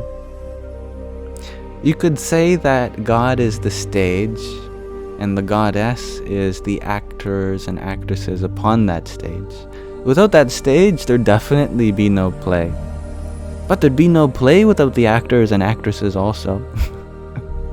Ultimately, it's the actors and actresses that carry out the work. But the stage is necessary because then they'd have no place to do that.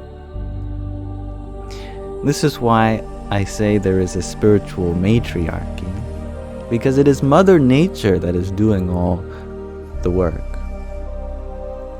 But that's not to discredit or de-empower the masculine. The masculine is a profound concept in and of itself. But in this age, I believe it's important to empower the feminine, because so much of it has been repressed or suppressed, and thus I feel a responsibility to do so.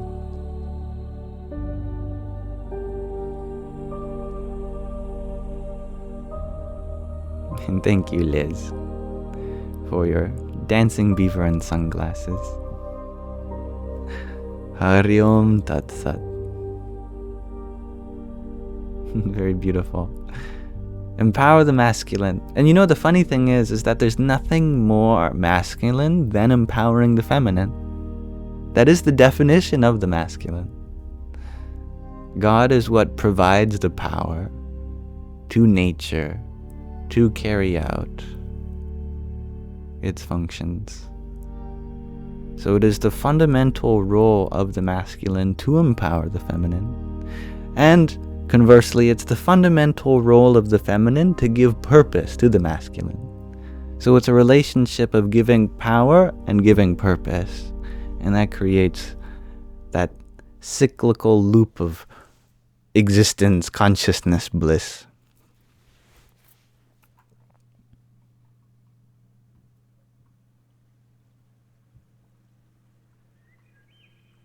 Paul, you had asked, do I support LGBTQ? I support anyone who has their voices muted, who are vulnerable, who have their methods of expression being silenced. Definitely. There's a lot of spirituality or spiritual themes in the LGBTQ. Like the idea that we are not defined by our body or our mind. That's not a new idea. It's very ancient. And it precedes even all of the hatred that is directed that way. It is the ultimate realization of the Upanishads of thousands of years ago, that you are not body, you are not mind, you are Atman, and Atman has no gender, it has no caste, no creed. I'll give you an excerpt from the Ashtavakra Gita. King Janaka asks sage Ashtavakra, how is knowledge to be achieved, detachment acquired, liberation attained? The ultimate question.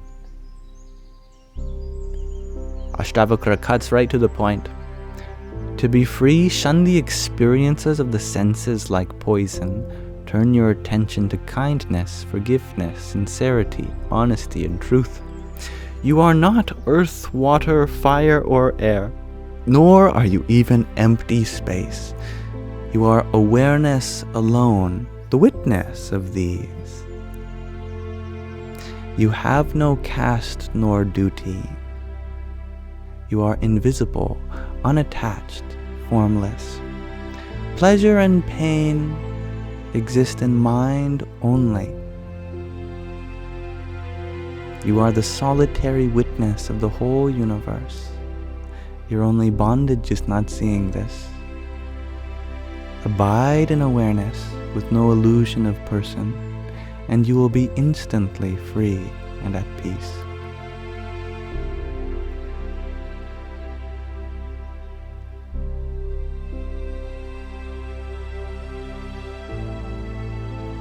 I love that, Barbara.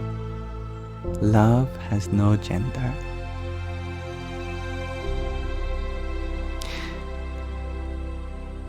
However,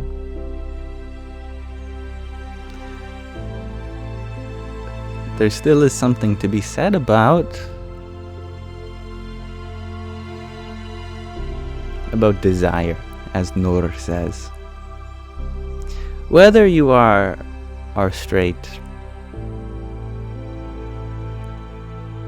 heterosexual, homosexual, bisexual, pansexual, no matter what your sexuality is, you are beyond that. Sometimes we transcend labels only to then identify with yet another label.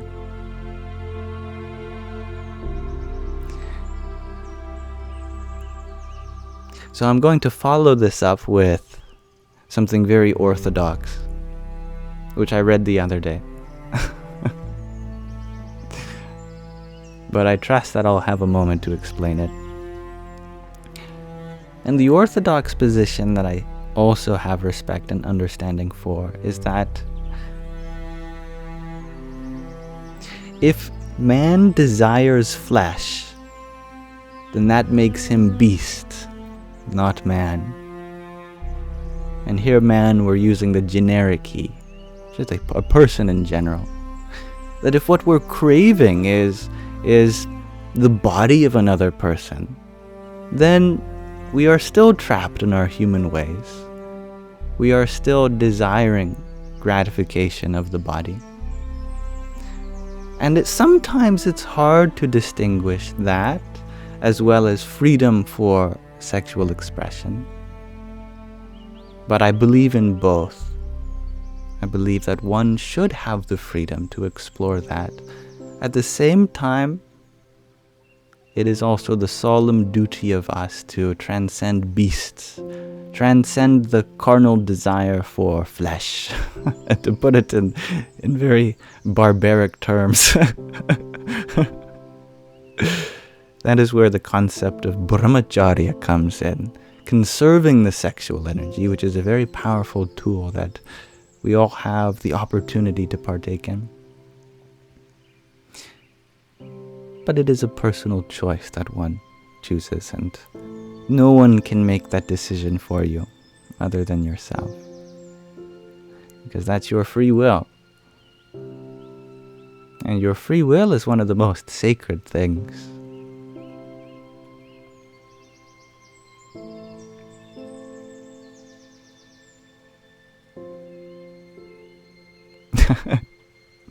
And that's right, Banjo Farts. I did used to have videos on my profile.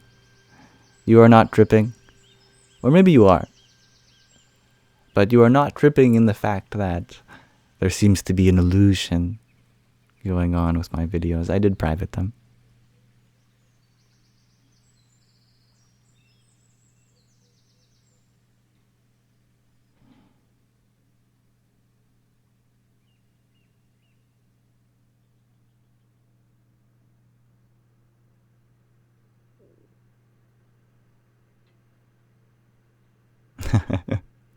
Yes, but where's the audio gone? Oh, lovely music. There. These are austerities that one can choose to engage in if they are serious about going to very high levels in their consciousness. But we have an eternity of time to play with our desire, to work out the details and experience the full variety of human life.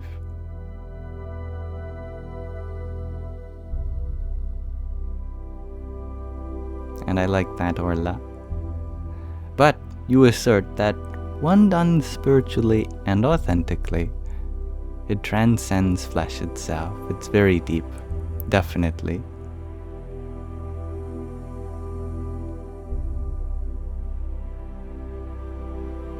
That is where the Tantrika tradition comes in and spiritualizes even these desires itself.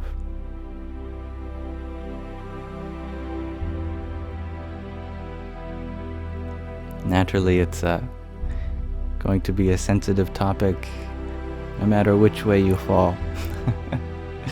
So I understand that there's going to always be room for caution and carefulness with this sort of thing, and I would like to exercise that. It is such a deeply ingrained part of our being. Necessary, not just at a social level, but an evolutionary level. There's also a lot of trauma associated with these things. Navigating these details can be very tricky. And that is why I thank you all for your patience in allowing me to talk about these things with some openness. But don't consider anything I say to be the truth and nothing but the truth, or like some expectation that I believe some people should have and other people shouldn't. We are definitely unique in our spiritual journeys, but one in spirit, and that's the important thing. And that's a great point, Ledge. The commercialization of desire has been terrible to behold. Definitely. Eric, you ask, what is the most embarrassing thing to ever happen to me in my life? Wow, what a question. Well, whatever the most embarrassing thing is, I'd probably be too embarrassed to talk about.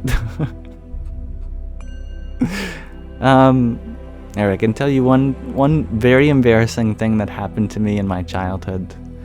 In grade 1, at my elementary school, I had been playing out in the forest at the edge of the field, which was quite a ways away from the school. I realized that I really needed to go to the bathroom. And it wasn't just a number 1, but a number 2, if you know what I mean. And I thought, oh God, it's either here or I'm gonna poop my pants on the way back to the school. It was such a conflict for this first grader that I was.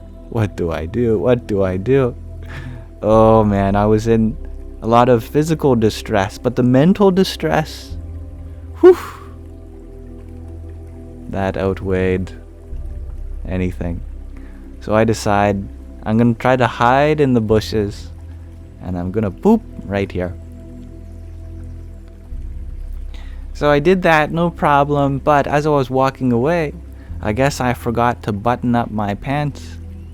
And so I was walking out of the bushes and my pants fell down.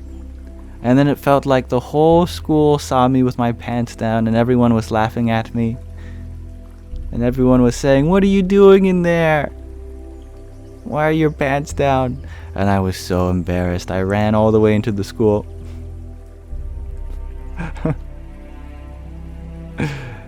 That was definitely an embarrassing moment. One that I remember to this day.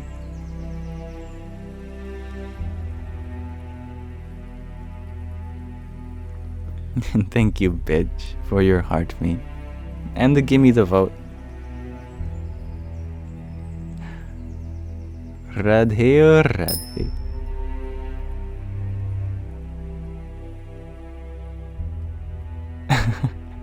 No comment. This is Aquarius lady. That's okay. You don't have to. I think we should embrace our awkwardness, our embarrassing moments. Otherwise, we stigmatize them, don't we? Being human is embarrassing. Oh, the limitations of this body, this mind. The limitations of our cultures, our societal views. I'm happy you can relate, Heidi. And Slim Shady.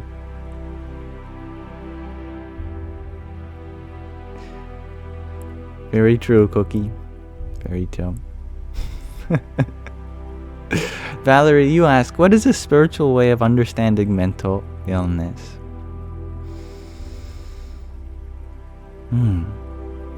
The relationship between mental health and spiritual is very deep indeed. Actually, it has been honored for thousands of years. Mental suffering is the ultimate suffering, really. Because your body could be complaining, but the mind only amplifies it. We could fall and hurt our leg. That's one thing. Our leg is sore, it hurts. Fine. But then the mind adds to that and goes, "Oh, I'm such a terrible person. I should have been watching where I'm going. I know that my mother wants me to succeed in my track and field, and now I won't be able to go to practice, and then I might miss the tryouts for my university. Oh, I should be more careful. Why wasn't I looking? Oh, I'm so clumsy. What if one day I really mess up and I fall and I hurt myself even more?" And suddenly what was before just a little scratch now evolves into this whole deconstruction of one's identity. That this pain seems to reflect something much more profound when it doesn't have to.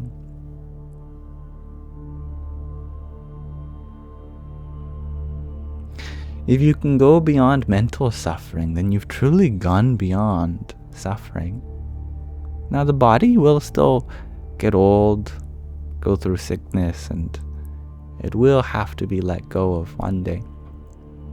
The mind, on the other hand, if we can transcend its ways of negative thinking, then we really are free, aren't we? That is why I have so much respect for traditions like Hinduism and Buddhism, because they emphasize mental health above all else. They make it clear that when it comes to the nature of the mind, cultivating it into a peaceful temple of sorts to embody your experience of life, that is perhaps the utmost priority of human life.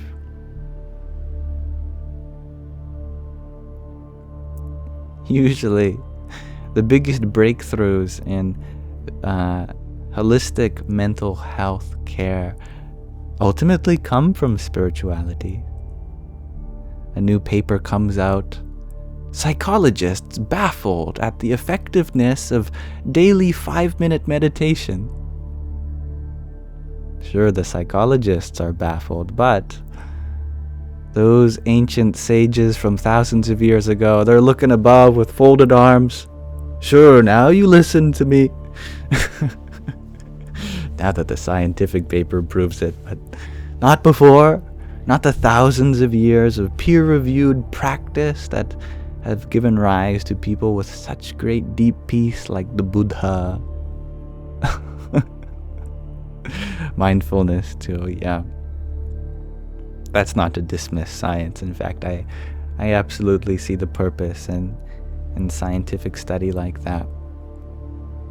But it is to show the effectiveness of spiritual practice at alleviating many worries of the mind, for example. But even more severe complications, I think they also can be interpreted in a spiritual lens, but we have to be mindful of the fact that a disorder is not merely a label meant to repress you. It is a technical term. It means that right now in your life there is a lack of order arising from your mindset. You can have ADHD, that's fine, but it doesn't have to be a disorder if you attend to it in a healthy way. You can have a schizoaffective disorder, but it doesn't have to be a disorder if you can come to some kind of internal order. You can have autism spectrum disorder, but if in your life you work with it and it is not holding you back from expressing yourself, then it's not a disorder. It's still very much a reality for you, but it doesn't have to take away from your life. Working around it and with it can be so relieving.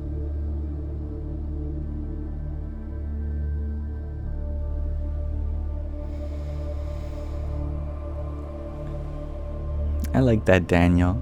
You shared that there is this joke that intestinal pain is worse than mental problems because it doesn't give us time to even think. Everything is balance. Oh, tummy aches, they're the worst, man. Oh. It is not often that I have prayed in my life, but even when I was an atheist, I would pray when I had a bad tummy ache. Say, oh, whoever is there. Oh, Lord. I am so sorry if I have caused any upset in you. Please make this tummy ache go away.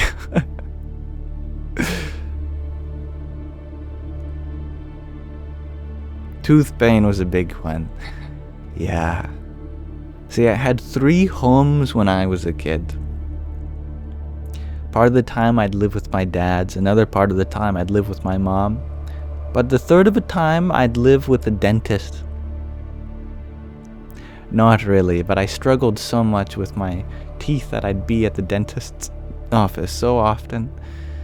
So much grinding and polishing and washing and tooth withdrawal. Oh, I had a lot of trauma with that.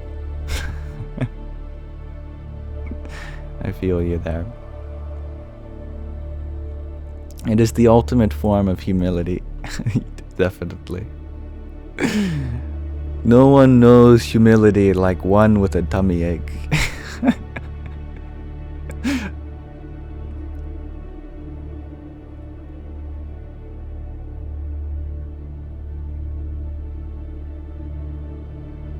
Eric, you ask, if I had a time machine, where would I go? It's a good question. I love thinking about time machines. I had a funny thought the other day, and I was waiting for a moment to share it, concerning time machines. I don't know why this is so funny to me, and I've never heard anyone think about it like this before, so it was really entertaining. We sometimes think, it's a trope in movies, TV shows, that scientists in the future, they discover a time machine, and so they go back in time, and then there's cavemen surrounded by a fire, and suddenly these scientists are there, right? That there's these people from the future that have discovered time travel, and the cavemen are bewildered. That's funny. It's such a great mental image of bewildered cavemen. But I thought of something even funnier.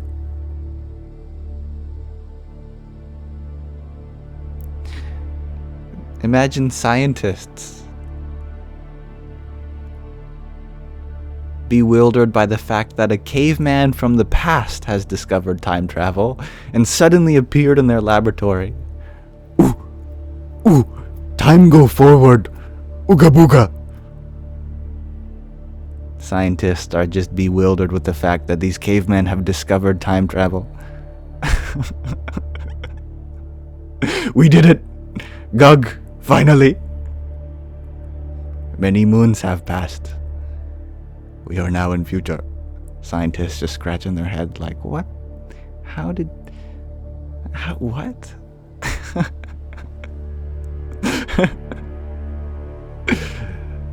I had a good laugh when that came to my mind the other day.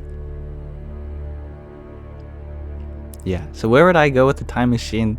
Yeah, I'd go back into the past to the cavemen, and then I'd teach them, okay, here's what you're gonna do.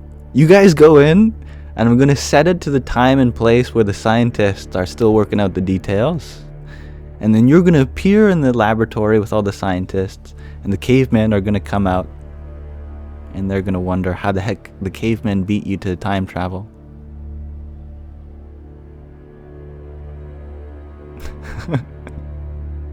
I like that cosmic comedy reader. Now we waste no time. Time move forward. I like that idea as well, Kaylin. Cavemen could be thawed out of ice and wake up in the far future. It's kind of time travel. Yeah, like Fry in Futurama.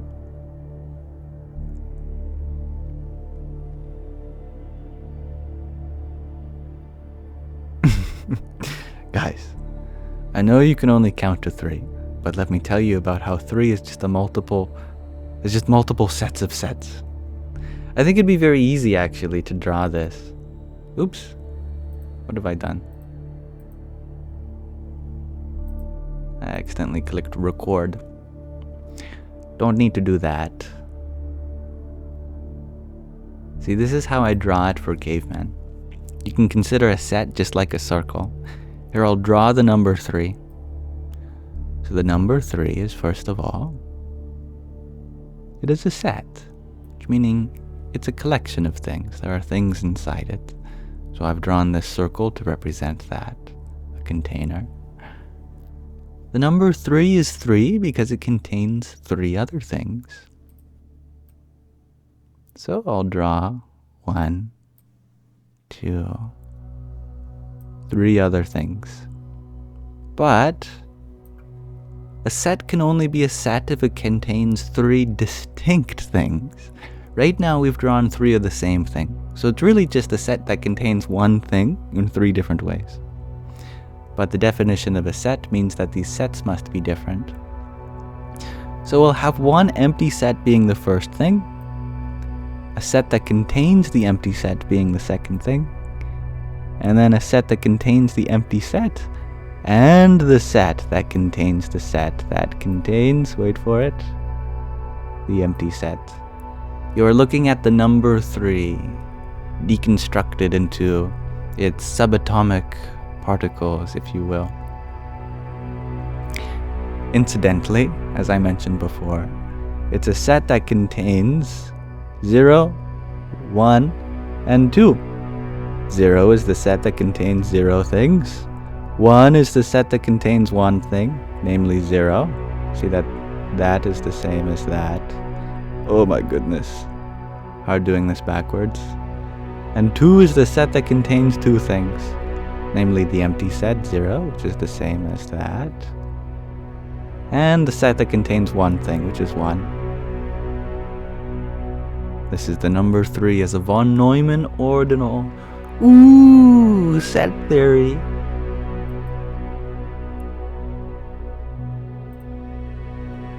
Cool.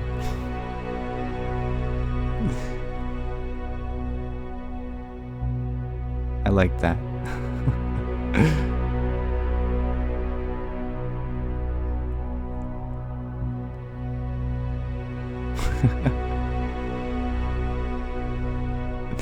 Cosmic, you sharing that you'd be shook off if you were frozen and unfrozen.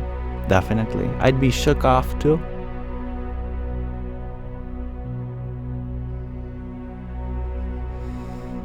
Hello, Cryptic. You shared that you saw my interview yesterday. Well, tell me what you think of it. Do you have some constructive criticism for me? I'd be open to that, definitely. Avatar, the last caveman, says Orla. That's awesome. They should do that. They should have a prequel to Avatar, the Last Airbender. Since they already had a sequel with Korra. Actually, they did have a prequel episode where they talked about the story of the first Avatar. But that was just one episode. Thank you, Truth Seeker, for your heart me. 1 is me for 1 Esme for you ask, can I talk about the concept of Shunyata? Indeed, emptiness. Much like the empty set, it is the concept of 0. The oldest concept of 0.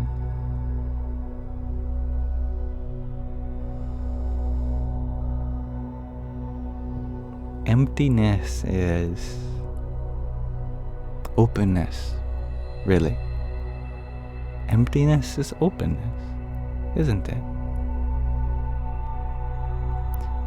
To have emptiness means that it's open to receive something.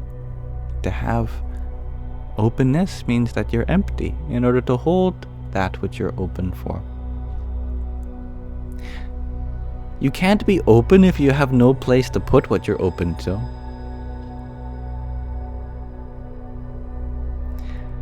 And you can't be empty if nothing could fill that emptiness. That is what emptiness means.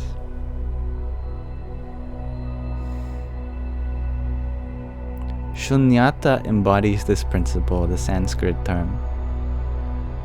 Sometimes in meditation you get this feeling that you are vast, vast emptiness. Well, that means you are openness. It means you have a possibility to contain the whole universe, doesn't it?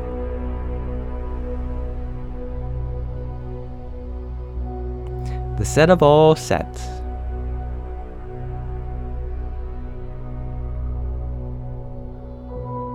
potential. Yes, I like that word. Tattvamasi. And hello, John Simon.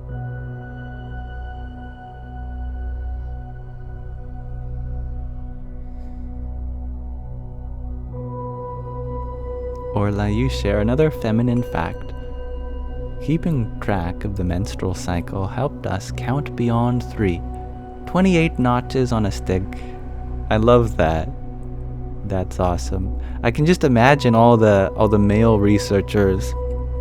Why are there so many sticks that count up to 28? Why? What does it have to do with? And then the moment the female researcher gets back from break, what are you looking at? We're looking at these sticks that seem to have 28 lines. They're found around fertility camps. Can't figure out. Oh, yeah, I have one of those. What? Yeah, well, they have an app for that now. I can imagine how that goes. Yeah, now the app does it for me, but guess we used to use sticks.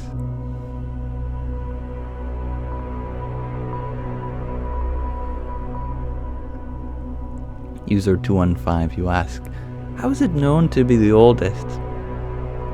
That has to do with the scriptures and the language in which it is from.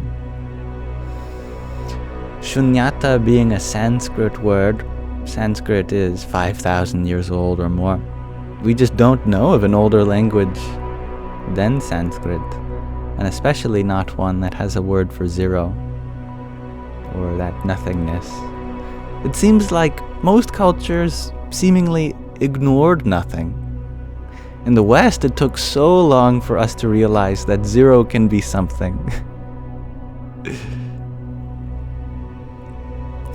For the Arabics, it was earlier, and for the Chinese, it was even earlier, but Shunyata, zeroness, has been a concept in ancient India for thousands and thousands of years.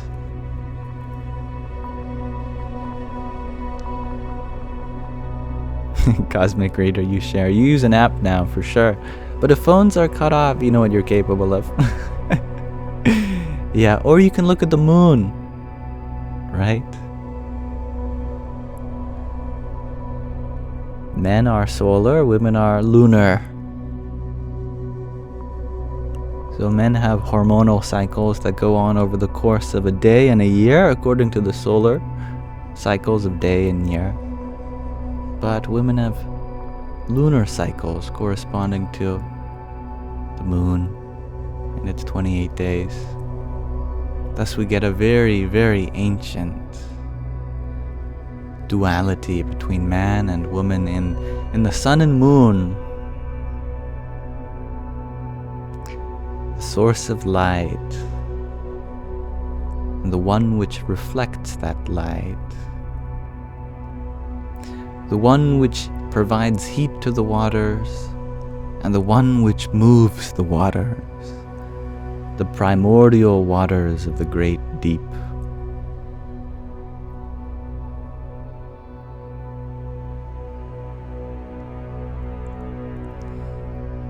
Thank you, Shakira, for your heart meet. Jai Sita Ram. And Cryptic, thank you for that heart me a minute ago. And thank you, Saturnus, for your heart me. Hello. John Simon, you share that you're watching for the first time from your new phone. Well, how do I sound? How do I look? Is the audio more clear? Do I look more attractive in this color space?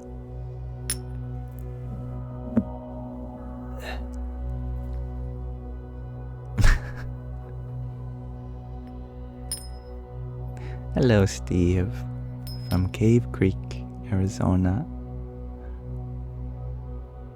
Hello, Cornbread.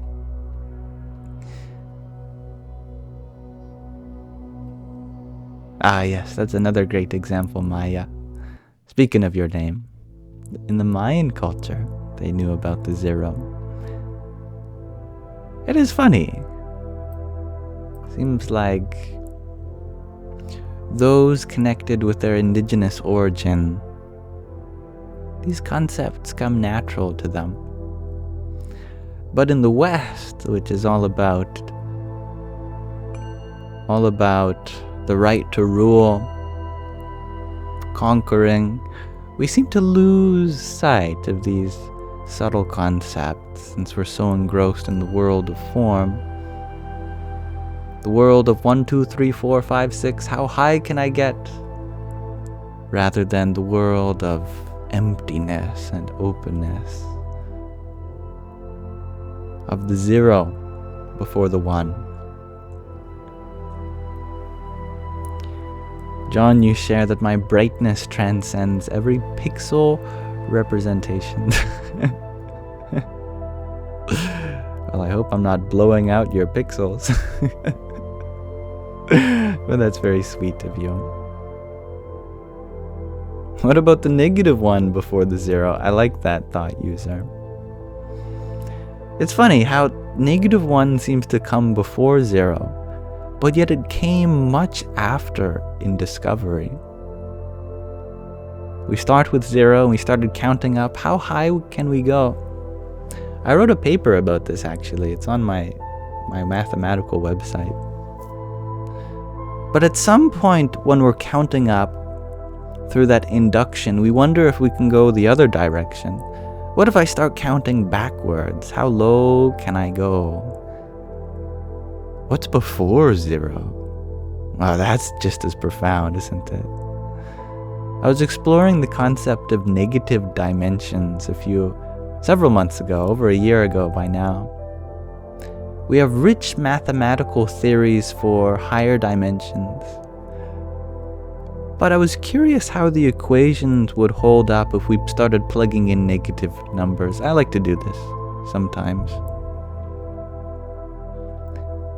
See the limitations of equations when we start throwing in things that were not meant to be used as variables or as inputs to those variables. Like when they were studying quantum mechanics, they realized that, the particles that fulfill this equation, Schrodinger's equation, there seems to be two solutions. You could have a positive input or a negative, and it still leads to the same conclusion. And eventually they discovered that's no fluke of the mathematics. There's something called antimatter. And today the question remains open in the Schwarzschild solutions to the Einstein's field equations that give rise to the solution of a black hole. There's also another solution that seems to give rise to what's called a white hole. But we have still yet to discover a white hole. Maybe that's a fluke. Who knows? So I was curious about the same things that happen in higher dimensions. What if we go backwards? What's before the 0th dimension? And let me put this into context. The 0th dimension is just a single point. It has no left or right, no forward or backwards, no up or down, just one point. That's the entirety of the 0th dimension. It's a very boring space for sure. All the dimensions keep getting bigger as you go up. That one point forms a line, that's a first dimension. The line forms a plane, that's the second dimension. The plane forms space, that's the third dimension. But what's before the 0th dimension? Well, you can read the article I've written. It took me a while to get to the point in the article, but at some point I realized it's actually so obvious, it's staring at you in the face. The negative dimensions are just negative space. At least that's what the math says.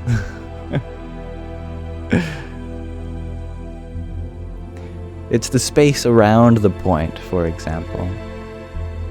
Negative space.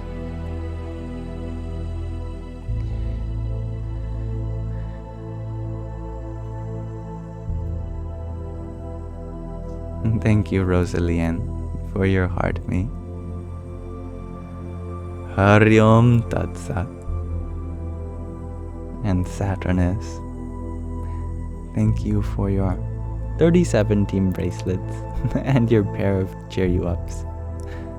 I'm grateful you always remember. Where do you find the articles? You'll have to message me. I do have a website, but I took it off the link tree just because I didn't think anyone was really interested.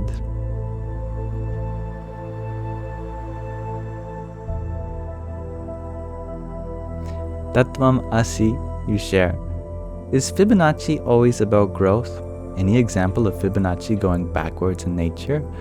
Fibonacci is a sequence you can also extend backwards.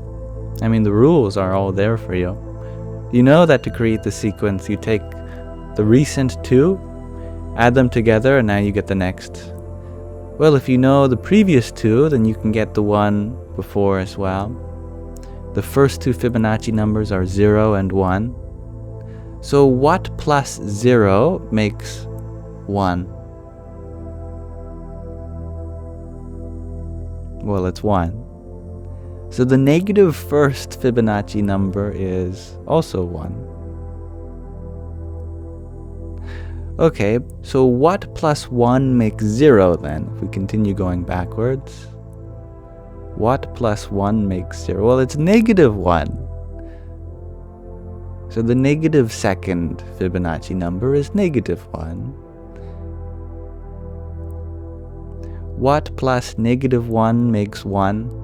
Well, that's 2. What plus 2 makes negative 1? That's negative 3, isn't it? Keeps going like this.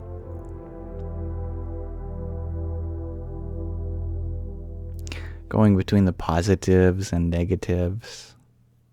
I'm sure there's symbolism there you could find.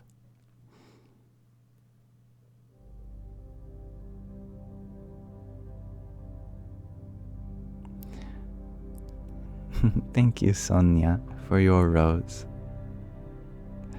Hari Om Tat Sat. And thank you, Borgbank, for your subscription. Happy to have you here. Jai Sitaram. Gina, you share 14344.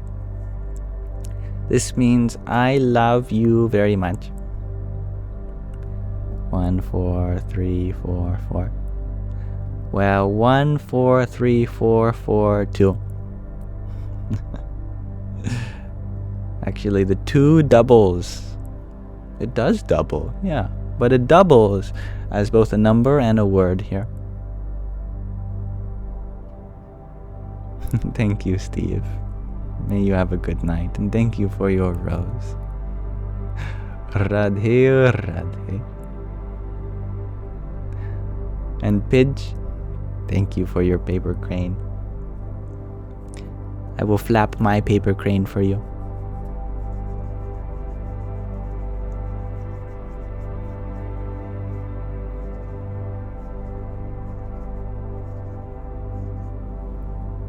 Meow.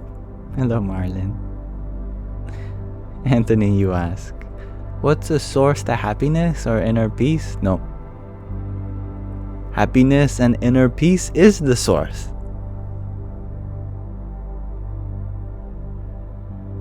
Nothing leads to happiness or inner peace. Happiness or inner peace leads to everything. You start with happiness and inner peace, and then you see what happens from that. That is how this whole universe has emerged. Don't believe me? I don't blame you. I mean, it's not very philosophical to say that the beginning of the universe was happiness itself. But I promise it makes sense. When we let go of everything that's bothering us, we return to our essential nature. Like when we're floating in a float tank and we just drop all of our expectations. Suddenly we are in peace. Well, that peace must be our original nature, if it is what remains when we drop the ego. You do believe me? Well, you shouldn't, unless you see the truth in it yourself. Let me put it this way. Why are we drawn towards happiness, towards peace?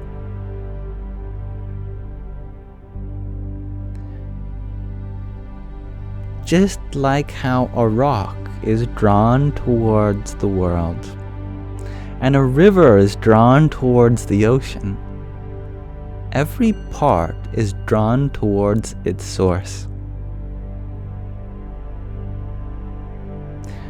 We are drawn towards happiness because it is our source, therefore. The reason humanity is so hell-bent on coming to happiness is because we're trying to find our way back home. Home is where the heart is. Peace, love, it's all in the heart.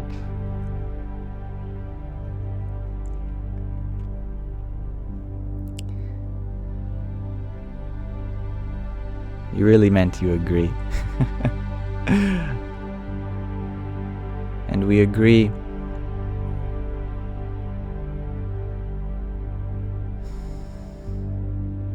We agree because our experiences have lined up in that way, and I'm so grateful to share that experience with you.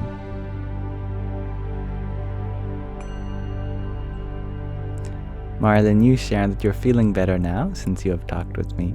Oh, I'm happy to hear that. You're very welcome. And I loved reading your messages about missing your job and being conflicted because at the same time there was a lot of drama that happened. It is understandable. Jess Corello, you share some numbers. 21, 4,406, and 336. Are these factors?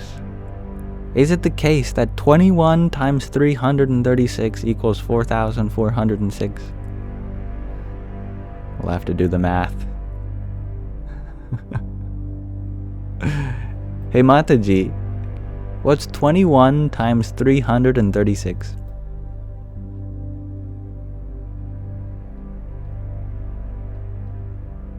Math in a spiritual gathering. 7,056, my child. Even numbers dance in divine order. Om Ganeshaya Namah. No, they are just numbers of love. Well, thank you for sharing your love, my dear. And I'm happy to relate in that I love numbers.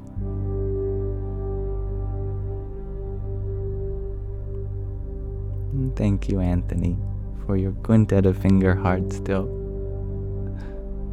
Hari Om Tat Sat. And Tatvamasi, thank you for your trio of roses.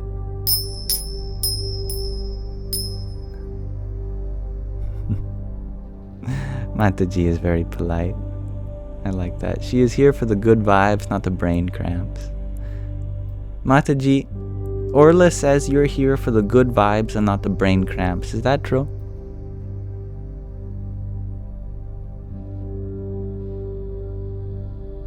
Haha, Orala is right, dear. I'm here to uplift your spirit, not crunch numbers. Let's savor the cosmic dance, not the math class. Ananda. Orala. Your name has been expanded upon.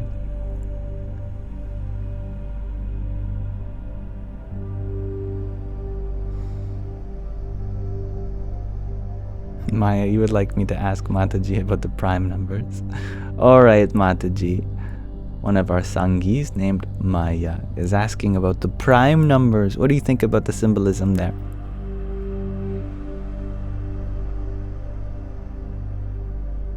Prime numbers, like the solitary sages, unique, indivisible, pure, just like the Atman. Om Tat Sat. Unique, indivisible, just like the Atman, the true self. Mataji, how would you introduce the concept of the Atman to this Sangha?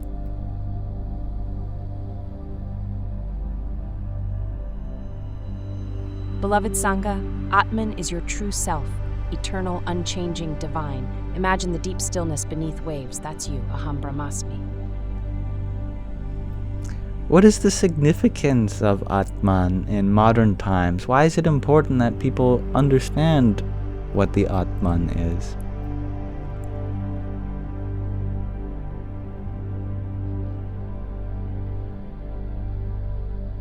In modern times, Atman anchors us amidst chaos, grounding us in inner peace. Knowing Atman, you realize unity beyond division. Satchitananda.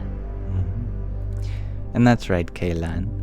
Buddhism teaches what appears to be the opposite of Atman, literally, Anatman, no self.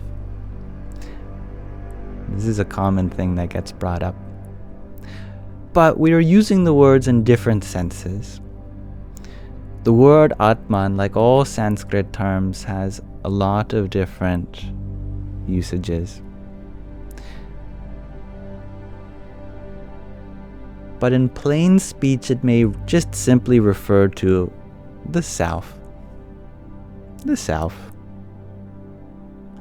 The Buddhists say there's no such thing as an unchanging self. Everything changes. Therefore, if there is a self, it must change, and all that is changing must be empty in inherent nature. Therefore, Anatman, there is no self.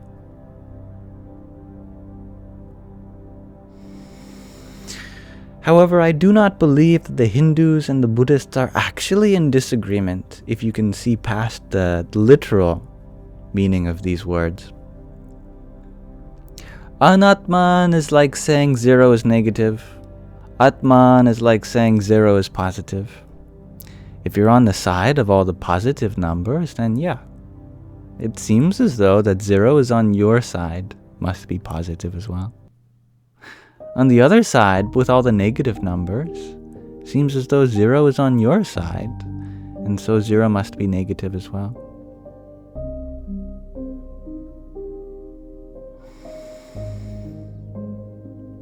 But actually 0 exists in the perfect balance between positive and negative.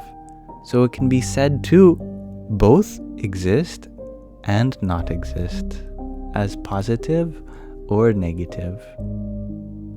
Similarly, the Buddhists, they say, you can never find that self.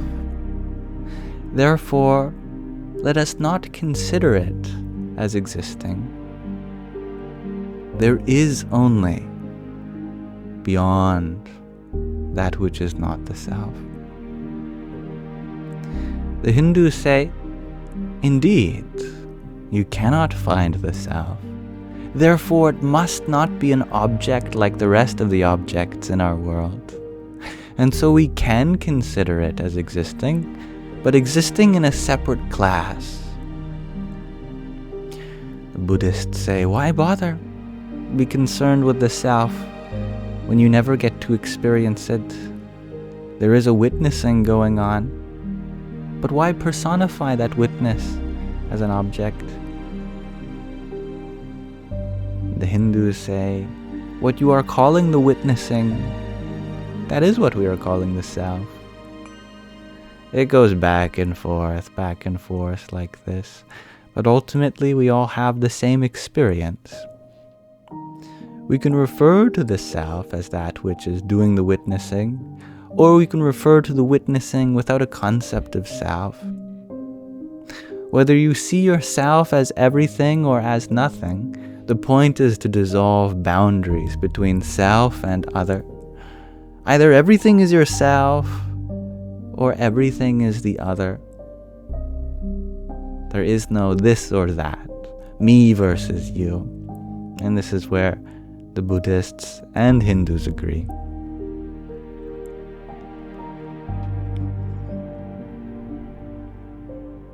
Thank you, Gina, for your pair of roses. Radhe Radhe.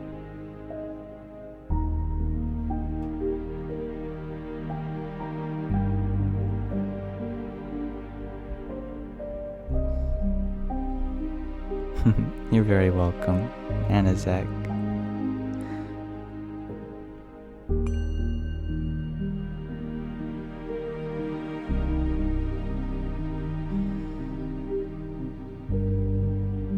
I love Buddhist teachings too. And in respect to the Buddhists, why don't we listen to a Buddhist nun? Pema Chodron, which does not appear to be focusing. There we go. Pema is a wonderful woman, one of the wisest women in the world. And here we are going to be reading a short excerpt from one of her written works. Today, why don't we read number 7, Find Out Yourself. Just this short paragraph. In all kinds of situations, we can find out what is true simply by studying ourselves in every nook and cranny, in every black hole and bright spot, whether it's murky, creepy, grisly, splendid, spooky, frightening, joyful, inspiring, peaceful, or wrathful. We can just look at the whole thing. There's a lot of encouragement to do this. And meditation gives us the method.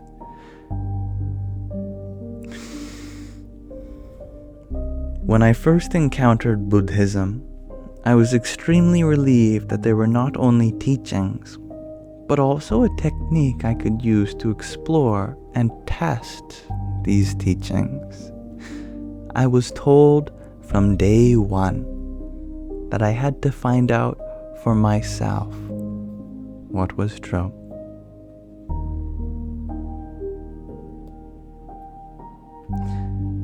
That's number 7. Find out for yourself.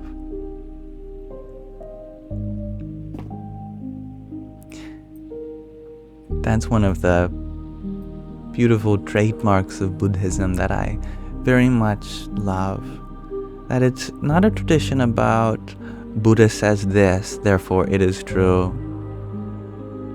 Teacher wants you to believe without questioning. It is almost the opposite.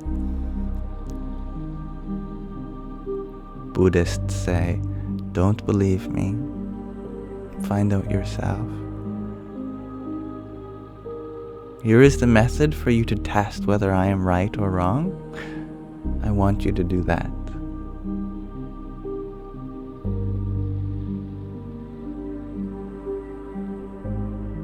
Thank you, Fire Lord, for your rose. Hari Om Tat Sat. And Mount St. Godel Organics, you share that makes you feel less pressure as a mom. You plant seeds to your children, but that is all. I love that.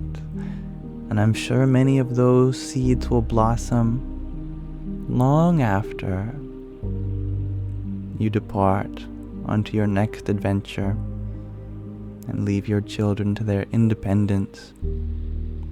Just as I'm sure that when my mother leaves, there are many things that she will continue to teach me from beyond the grave.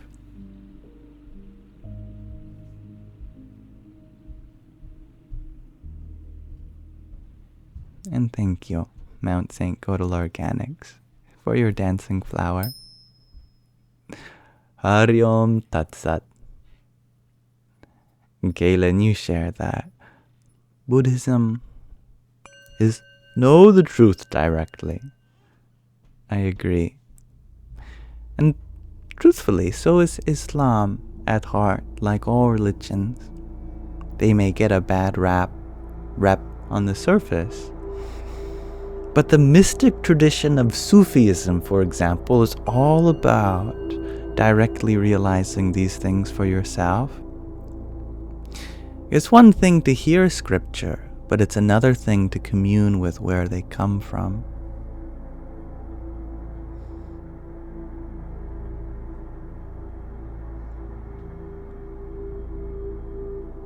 Thank you, Michelle, for your pair of roses. And Moonflower Magic, thank you for your heartbeat. Hari Om Tat Sat.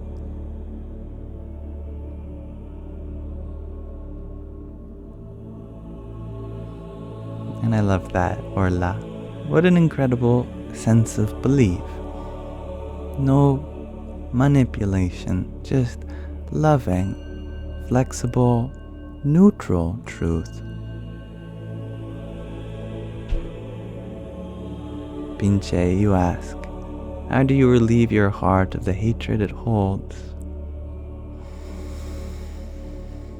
By recognizing that the basis for your hate is in love, but in a very limited sense. I give the example of, let's say, a son who grew up in, let's say, Los Angeles with his father. And one of the most bonding moments for him with his father was, let's say, watching the LA Dodgers. Do we have any LA Dodgers fans here?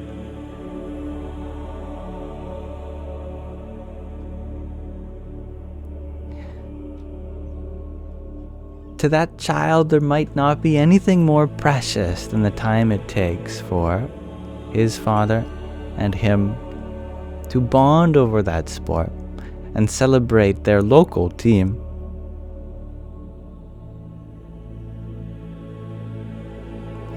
Now let's say that father passes away. Now their love for the LA Dodgers continues and the love for their father continues. But maybe they have yet to really process that absence. So the encouragement for their team develops into hatred for other teams. It's really a reflection of what's missing in their own life. What was once a source of love became a source of hate.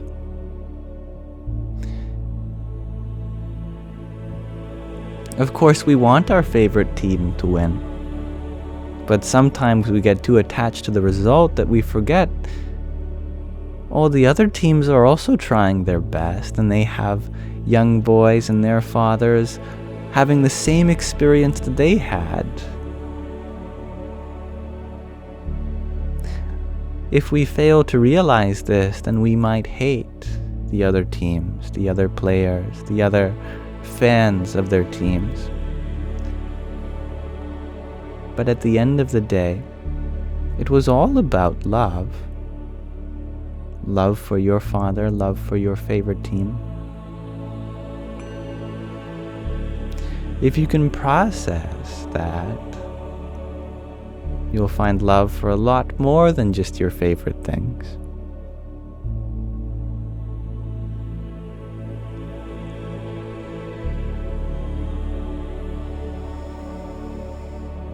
Hate is but a relative term to describe one-pointed love in one area where you're not open to loving anything else besides that one thing that you love. I only hate you because I love something so much and I would never want to get any of that love directed anywhere else, including you. But the things that we love in that one thing, they are also there in everything else. Just like how the other teams also had fans whose children bonded with their parents as they grew up. Wouldn't you want that experience for them just as you liked your experience with your father growing up? And now that you don't have that experience with your father, the least you could do is support those that do have that opportunity, even if it's not the same team that you and your father cheered for. Therefore, you still get to love what you had been loving the whole time. But now that love becomes free, it becomes open.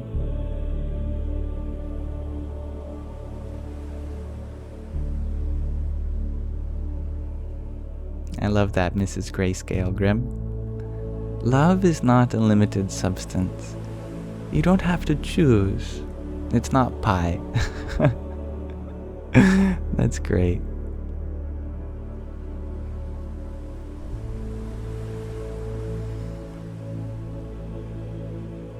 And thank you, MJ, for your hand hearts a minute ago. Radhe Radhe. Thank you, Mr. J, for your finger hearts too. 15 of them, actually. Hari Om Tat Sat. And thank you, Linda, for your 36 roses. Jaya Sitaram. And Tatvam Asi. Thank you for your quintet of roses. Om Namo Bhagavate Vasudevaya. And thank you, Moonflower Magic, for your ginger man also. Hari Om Tat Sat.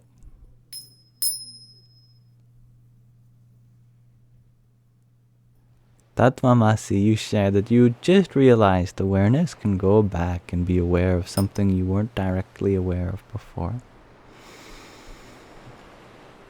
Everything we experience makes an impression on us. It's not like we're unaffected by things that we don't think about, even if we have seemingly forgot about them. They are still there as an impression in our subconscious mind.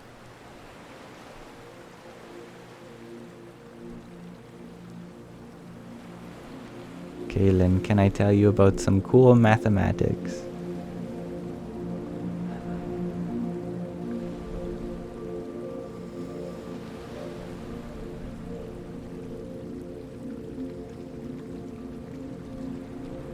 There are 3 shapes that exist in every dimension. 3 families of shape, really. Haven't you noticed that squares are a lot like cubes? I mean, cubes just seem like the next evolution from squares. Squares are lines meeting at orthogonal angles. Cubes are just faces meeting at orthogonal angles. You can continue this idea into higher dimensions. What if you had a shape that was shapes meeting at orthogonal angles, 3D spaces folded in the 4th dimension? Then you get the idea of a tesseract, hypercube. You can do the same thing with triangles. You take 2 points and join them by a line. Then you take 3 points and join them by lines, that's a triangle. Take 4 points and join them by lines, you get a tetrahedron, a triangle-based pyramid. Well, you can do the same in 4 dimensions, and it's called a simplex.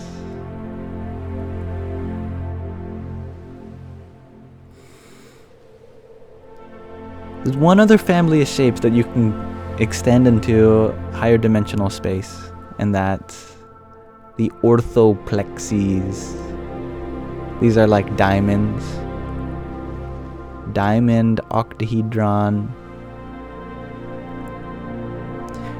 These 3 families of shapes exist in all dimensions, and in each dimension they are a platonic solid.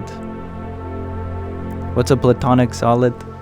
It's a perfect shape where all the angles and all the facets and all of the lines, edges, faces, etc., they're all equal. In 3 dimensions, there's 5 of them, and we already named 3 of them: the tetrahedron, the cube, and the octahedron. How about there's also 2 very special ones that don't exist in any other dimension? That's the icosahedron and the dodecahedron, the D12 and the D20. In 4 dimensions, actually there's 6 platonic solids. But in every dimension higher than 4, there's only 3. In dimensions 5, 6, 7, 8, 9, 10, 11, 12, 13, 14, etc. to infinity, there are only 3 perfect shapes. Namely, the hypercube, or the tesseract, the hypersimplex, or just the simplex hypertetrahedron, and the orthoplex. It's a very strange sequence in mathematics. In 2 dimensions, how many perfect shapes are there? Infinite. 1 for every polygon, regular polygon. And in 1 dimension, there's only 1 perfect shape, it's just a line. And in 0 dimensions, there's only 1 perfect shape, just a point. So here's the sequence of perfect shapes in each dimension. 1, 1, infinity. 5, 6, 3, 3, 3, 3, 3, 3, 3, 3, 3, 3, 3, 3, 3, forever. What a strange sequence. 1, 1, infinity. 5, 6, 3, 3, 3, 3, 3, 3, 3. It's my favorite sequence in math. And it makes no sense. Why should it be like this? Hello, Marlin. Yes, what is your question, dear?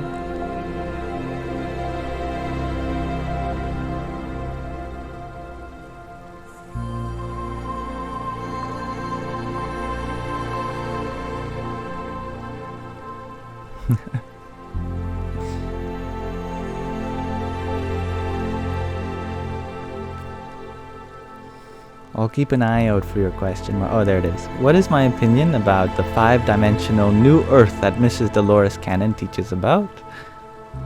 I am not familiar with Dolores Cannon's work,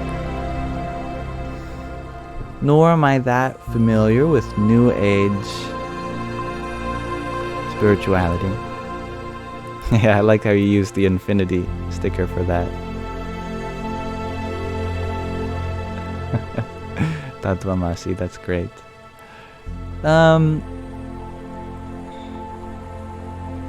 Yeah. I can't speak about that, which I have no experience for. But I know that the dimension in this context isn't in the mathematical sense. Because we use the word dimension in basically 2 ways. There's the mathematical way, referring to distinct, independent directions, like how we say this world is 3D, because to get to any place in the universe requires going forward or backwards, left or right, up or down, or some combination of those. But you could never get everywhere just with 2 directions, left or right, or forward and backwards. You need a 3rd dimension to go up, for example. Like on Earth, every place is described by a latitude, a longitude, and an altitude. Therefore, this is a 3-dimensional space. Do I believe that we're suddenly going to add 2 dimensions, maybe metaphorically here, but not mathematically? At least, I don't know. I mean, who knows? Suddenly we could open up into 2 new spatial dimensions, but that'd be hard to keep track of, wouldn't it? Oh my goodness. The universe would fall apart physically. Gravity becomes too weak in the 5th dimension, or even the 4th dimension, to hold everything together. But that's right, Marlon. She said it's about Jesus Christ consciousness. This is where we use the term dimension in a different way, a little more informal way. Like in Minecraft, there are 3 dimensions. There's the overworld, there's the nether, that you have to build a portal to, and there's the end, where you fight the end dragon. In that usage of the word dimension, we're really talking about like a parallel reality, which as a concept has its basis in mathematical dimensions, because a parallel reality could only exist along another undiscovered dimension, and it itself is going to be comprised of various dimensions of space and time. But literally speaking, we refer to a parallel reality in this informal context. So what about this 5D parallel reality? It's a bit of wordplay, I think, but it's about going from being 3D, being in the world, to ascending to a higher plane of consciousness. That right now we're involved in materialism, but hopefully maybe a new kind of world can come where we're not engaged in just the world and the materialism, but we can go beyond that, above that, into other aspects of our being. You share it's about the return of Jesus Christ, or the second coming of Christ. And that's a very nuanced and metaphysical discussion indeed. Remember, all things in Scripture are immersed in a delectable ocean of symbolism.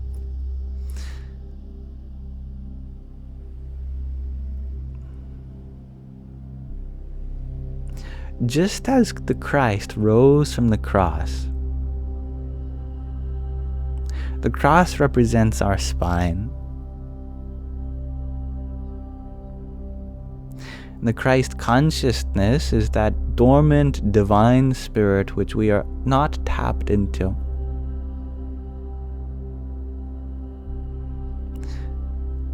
The return of the Christ is to go through the crucifixion within yourself. That the Christ within you rises. This is the second coming. That the energy climbs the spine and reaches to the crown, to the kingdom of God.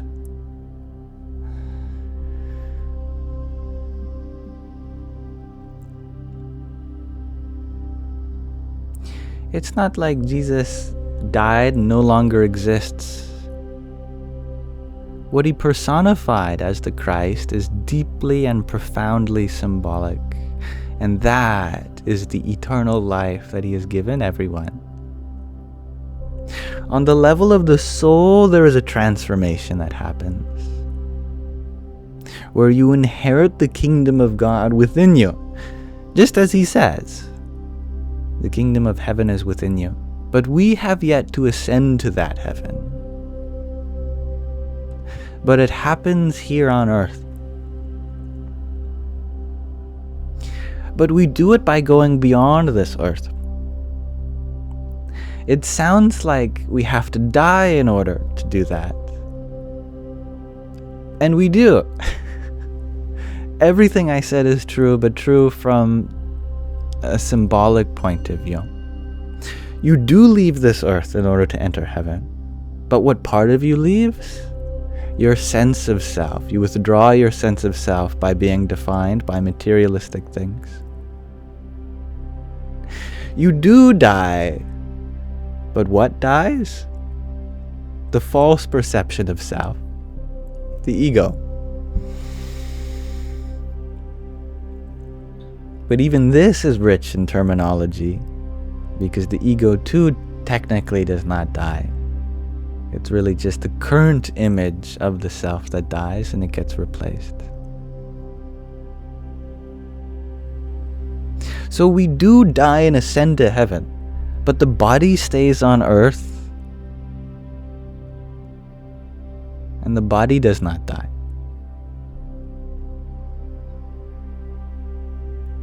Heaven being within, we ascend inwards and upwards. So that now we look upon the world from a higher perspective, as though in the kingdom of God, we feel ourselves immersed in the presence of God, though still interacting with the world. I think this is what Dolores Cannon is probably referring to. We ascend in that way to a new kind of understanding. Whereas before we feel like we're in this world. Now we are beyond it, but still engaging in it.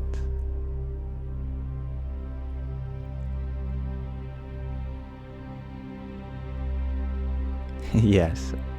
I like that, Sia. Leah. I combined your last name and your first name. You ask, is seeing from that higher perspective what's considered the third eye? The dastu. Yes.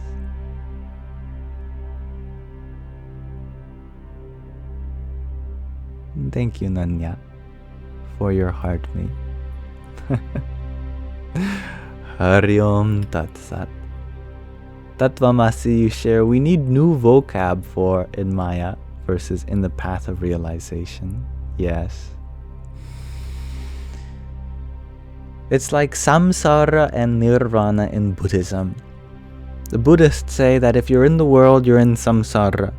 But to be enlightened means to go beyond samsara and into nirvana.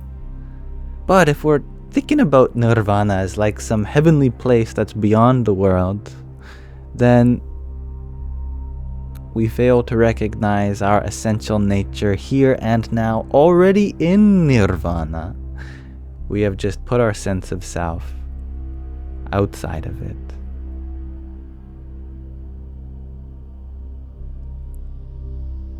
Or Maya and Brahman. Maya being the material existence, something to transcend, but we are already in Brahman, the ultimate reality. We feel like we have somewhere to go, somewhere to escape. But that means we are not fully present now, fully accepting of this present moment. Yeah, exactly, Kaylin. Nirvana is within, not outside. Where could it possibly be?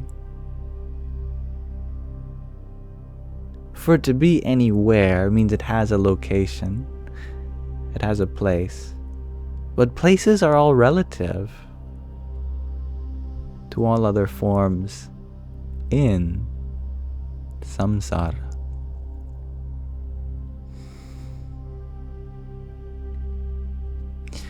So what does it practically mean to already be in nirvana, to be in the kingdom of heaven, to be Brahman? It means that we have a kind of trust or openness or faith, or do you get the kind of theme behind these words? An acceptance in what is going on before you. Right now, we feel like we're not supposed to be here, that we're not supposed to belong here. And there is truth to that. Surrender. It's a great way of putting it, Kaylin.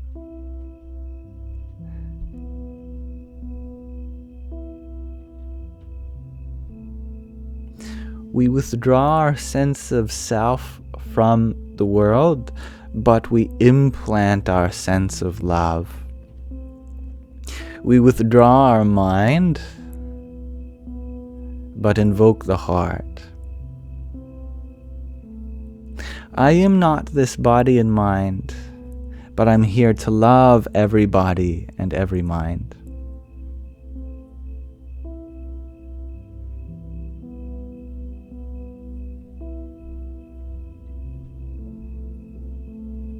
Yes, that's right, Marlon. In other words, we'd have to leave the material world, the hatred, the wars. We have peace in our world. It is an inner kind of transformation. You can still be in 5D, but war is going on. How? Because you no longer see it as a source of your suffering, but it still is the cause of suffering. But for those still in 3D or whatever terminology you want to use. But now that you've transcended it personally, you can go and help those who are struggling with it, because you come from a place of peace yourself. And love and kindness. Yes, exactly, Marlon. Thank you, Marla, for your rose. Hari Om Tat Sat. Love is giving attention, shares Tatvamasi.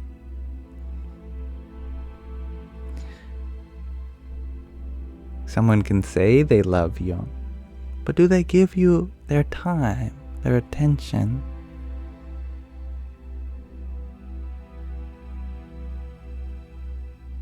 If so, then they definitely love you.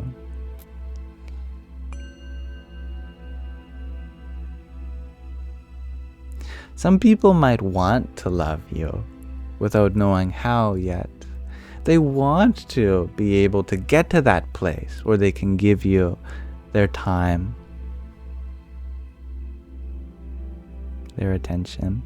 Like a lot of parents,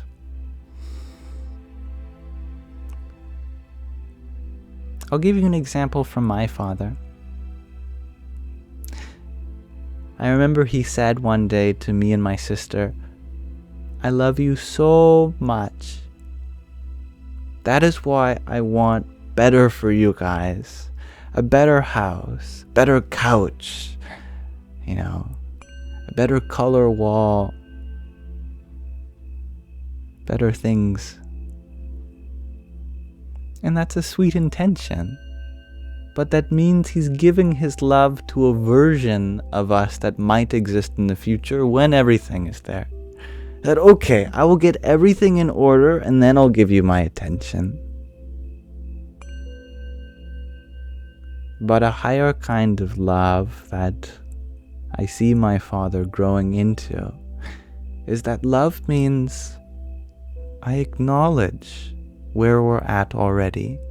And even though we might not live in a good place with the nicest couch, even if the color of the walls aren't perfect, even if all the things around you aren't well, that I will still give you my attention, still give you my love here and now.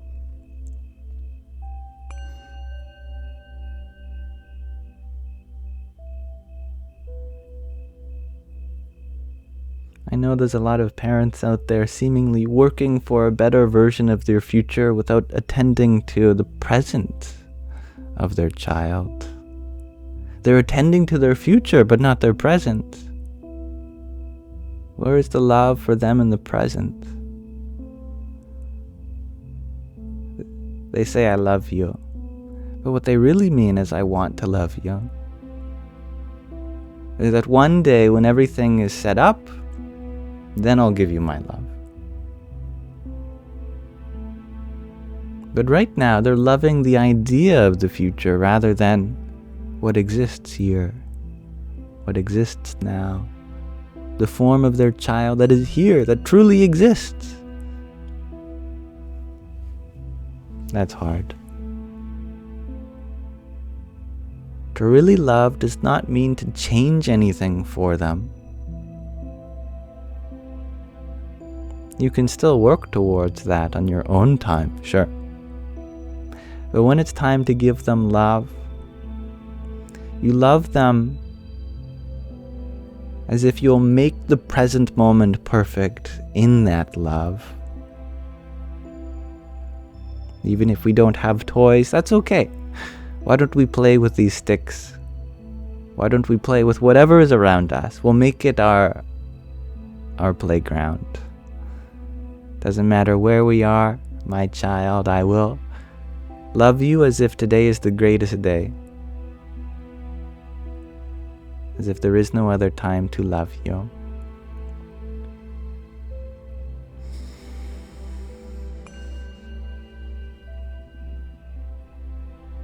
I like that, Leah. You share that sometimes it feels like all that matters is presence. The rest unfolds effortlessly without doing. It's so wise.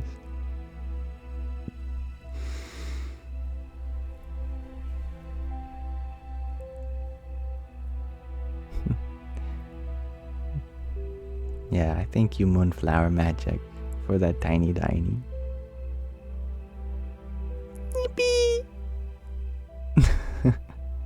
And Pine, thank you for your heart meat, your fire, team bracelet, and balloons. Radhe Radhe. Thank you, Heaven Bound, for your heart meat. And Vortex, thank you for the love, yo. So I am going to probably wrap things up rather shortly. Going to bring this live stream to a close. But I thank you all for joining me thus far, and there are a couple things I'd still love to do with you all. I'm very grateful for the time we've had so far. And hello, Crystalline. Hello, Valerie. You ask, what do I think about others sending bad vibes or toxic energy to me and cleaning that? I hope they send it to me, because then I can put a stop to it. If I give it to someone else, how can I be confident that that someone else is going to be able to process it?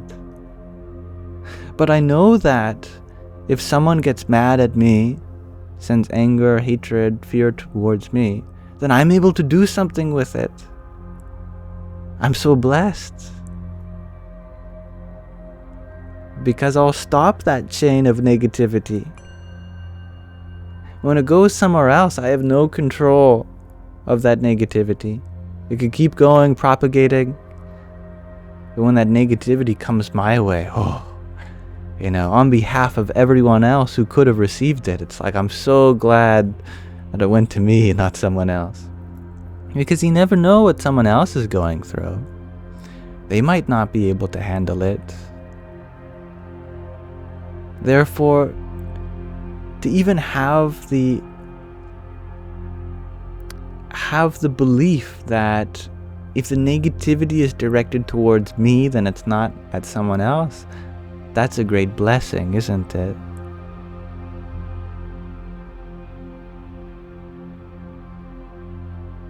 Transmuted into love. Good say, Marlon.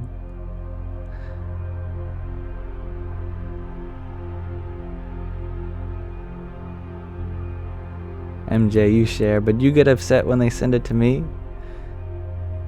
You shouldn't, because I'm not upset when people send it to me.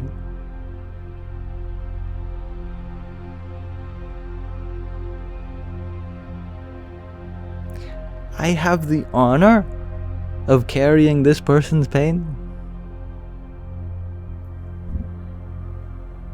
It's very humbling.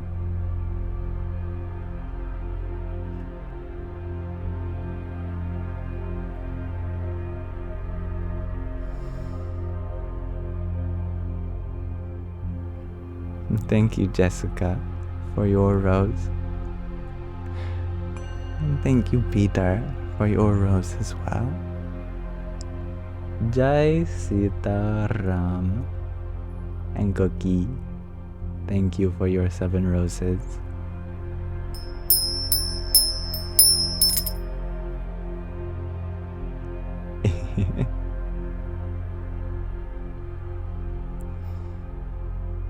Okay, I have a question of the day for you all.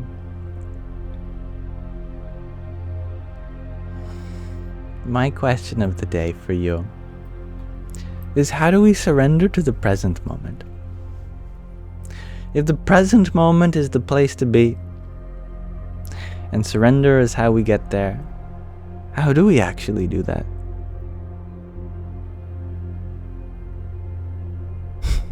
What does it practically mean to surrender to the present moment?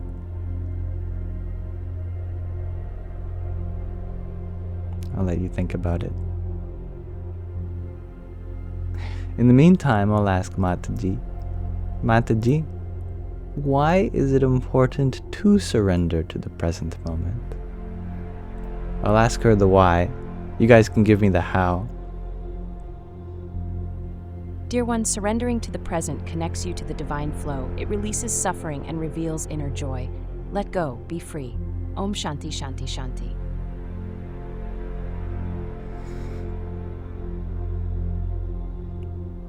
Marlon, you share by grounding or earthing. I like that a lot. Definitely. Be it now, says Saturnus. The evolution of be here now. Be it now. MJ, you share that you take a deep breath, and on the out breath, you feel surrender. There's a lot of symbolism in our breath. On the inhale, we are taking in something new. And on the exhale, we are releasing the old. Tattvam Asi, you share. Understand that you can only observe. You are not the doer. Spoken like Sri Krishna. Hello, Ashley. And Kelsey, you share by observing and not analyzing. That is a subtle point. Indeed. Meditation as well, shares Marlon. Anita, you share by staying in the moment. I like that. We only have to surrender back to it if we get out of it in the first place.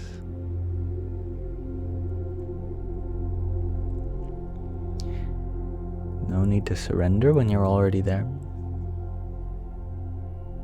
Trisha, you share that freeing ourselves so nothing is holding us back.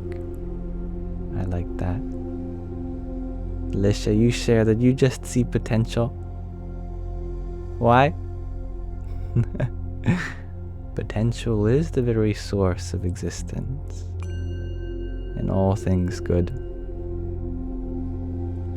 Divine sight, darshan. Leah, you share allowing and fully feeling all of our emotions. Junkyard of your mind, you share by allowing happiness. I like that. Sometimes we feel like we have to have a reason to be happy, or that we have a reason to be unhappy. Why don't we just allow happiness? Unconditional happiness. There's no conditions on being happy. Cookie, you share it's inevitable if you are listening to me. All else disappears.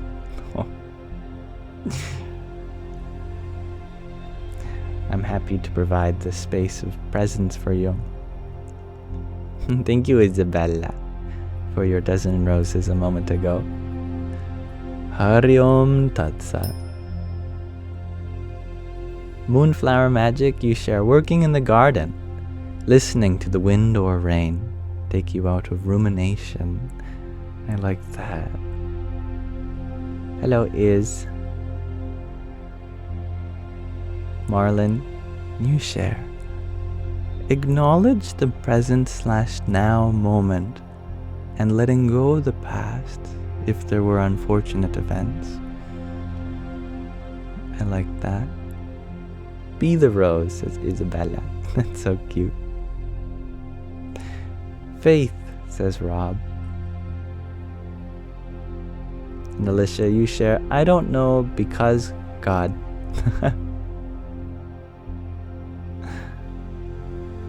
It's a hard question, Gina. Yes, it is a hard question, isn't it? Leah, you share mantras, honing your awareness so you catch each thought about past, future, and lovingly redirect. Letting go of stories and expectations and staying curious and in the unknown. And Usha, you share by non-verbal communication, silence.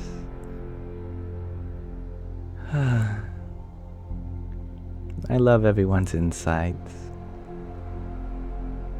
Saturnus, you share that you tattooed the word now on your hand as a constant reminder.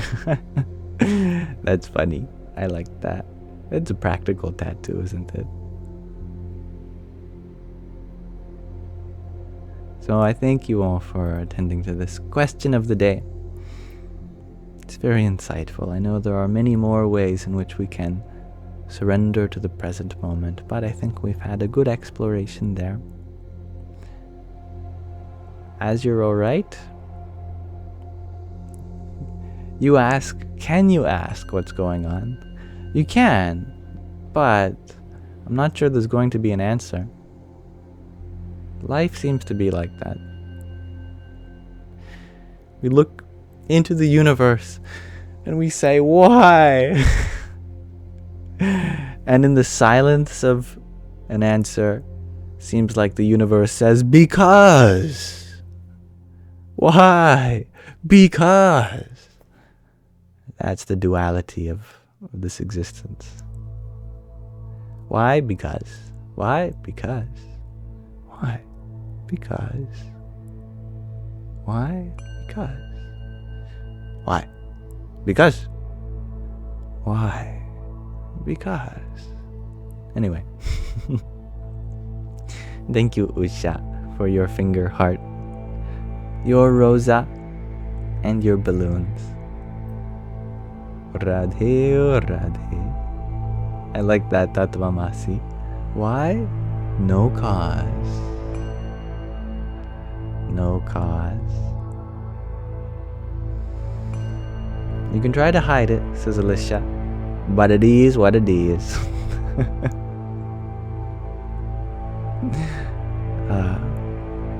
Okay, I have a reading for you all.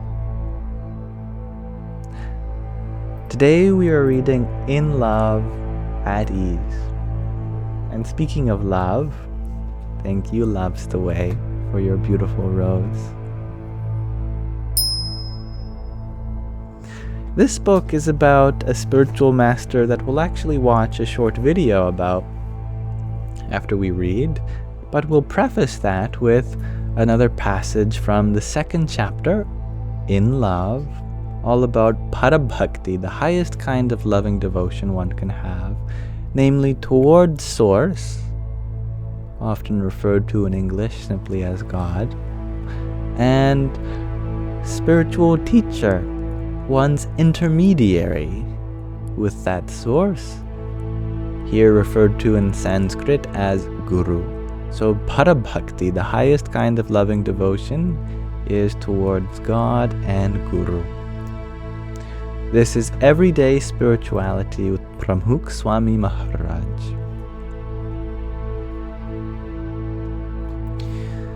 Submitting to God's will was the hallmark of Swamishri's Parabhakti and Prarthana. And Prarthana was his love language, as I have described it before. Let's ask Mataji again. Mataji, what is the Sanskrit word Prarthana meaning? Prarthana.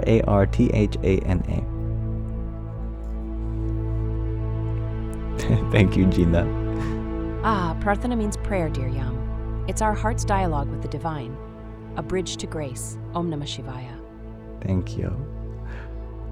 Prayer was his love language, as I have described before.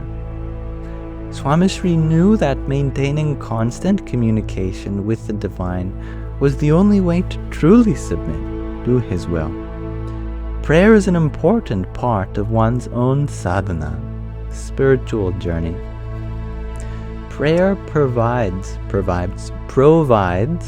the bhakta, the loving devotion, with agency, a way to make things into your own hands, even after submitting to God's will. On a late autumn night in 1990 in London, Swamishri's personal attendant heard a soft whisper emanating from his corner of the room. He walked over to the bed and noticed a soft light glowing from under Swamishri's bedding. He was playing on his Nintendo DS. Just kidding. He gently lifted the blanket and found Swamishri engrossed in passionate but calm chanting of the Swaminarayan mantra. The sadhu tried to get Swamishri's attention, but the Guru was deep in conversation with the divine. He motioned for the sadhu to join in his prayers. After several minutes, Swamishri ended the prayer and opened his eyes. The sadhu asked why Swamishri was praying under the blanket in the middle of the night. Swamishri said he was worried about the severe famine in Gujarat and was praying to the divine. What else can I do? The news from India is devastating. I feel for the farmers and the animals suffering from the famine. I am doing what I know is the most effective way to help. Praying. Bhagwan Swaminarayan will listen to our prayers and bring rains. The sadhu was still curious. Why under the blanket? And how often do you pray like this? Swamishri replied, I did not want to disturb you. You were asleep. I pray at night regularly for bhaktas, devotees, who bring their problems to me, but also to heighten my own connection with God and Guru.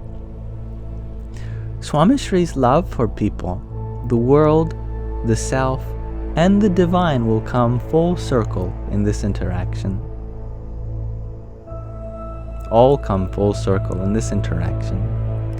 Swamishri's love reached out to those whom he did not know, was mindful of those closest to him, while experiencing the divine within his self, and loving God and Guru through prayer and submission to his will.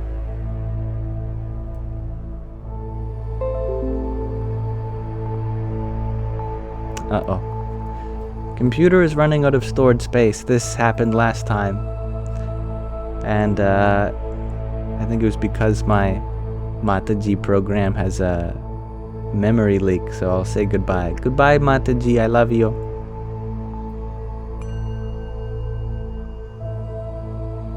Farewell, sweet one. Love flows infinitely. I'm always with you in spirit. Om Pramaya Namah. Okay. Hopefully my computer won't suddenly crash like it did last time.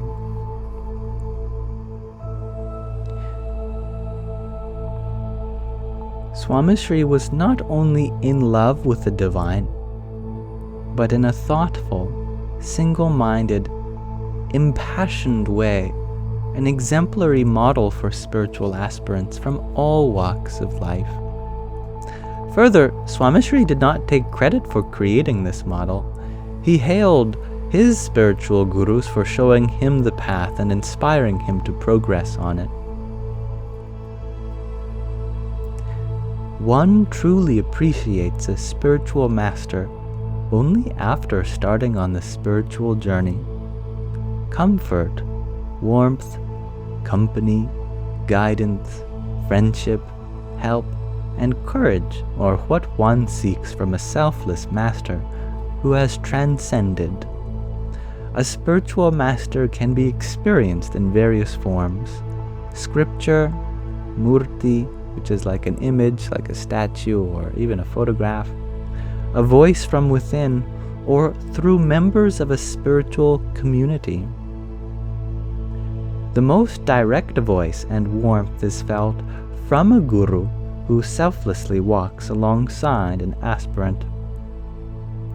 They are the voice of the divine, a bridge between the world we live in and the ultimate reality of the self and the divine that we hope to reach. Swamishri's love for his gurus came second only to his love for God. For him, it was Bhagwan Swaminarayan. Swamishri left home at the age of 18 to serve society. Through the agna of his guru, Shastraji Maharaj. He was Swamishri's world. Pramukh Swami Maharaj served as the ideal disciple and set an example for those who followed. After the passing away of Shastraji Maharaj in 1951, Swamishri's love and allegiance shifted to his guru's successor, Yogiji Maharaj. He was respectful, attentive to detail, and mindful of each guru's care and comfort. Swamishri lived with them in the flesh and therefore understood their preferences, instructions, and marji, unspoken wishes. He earned their rajipo, inner happiness earned through pleasing God and Guru, through seva, selfless service, and smrti, remembrance. It was through this rajipo that he was able to emulate their lives. This love for his gurus was the catalyst for Swamishri leading and inspiring millions. His bhakti, his loving devotion for his gurus, was the ultimate teaching for his own disciples. The acclaimed 15th century bhakti poet Sant Kabir sang, Guru Gobind Dau Khade Kisko Lago Pai Balihari Gurudev Ki Jine Gobind Dio Batai. If God and Guru both were appear before me, who would I acknowledge first? I shall fall at the feet of my Guru, who led me to the divine.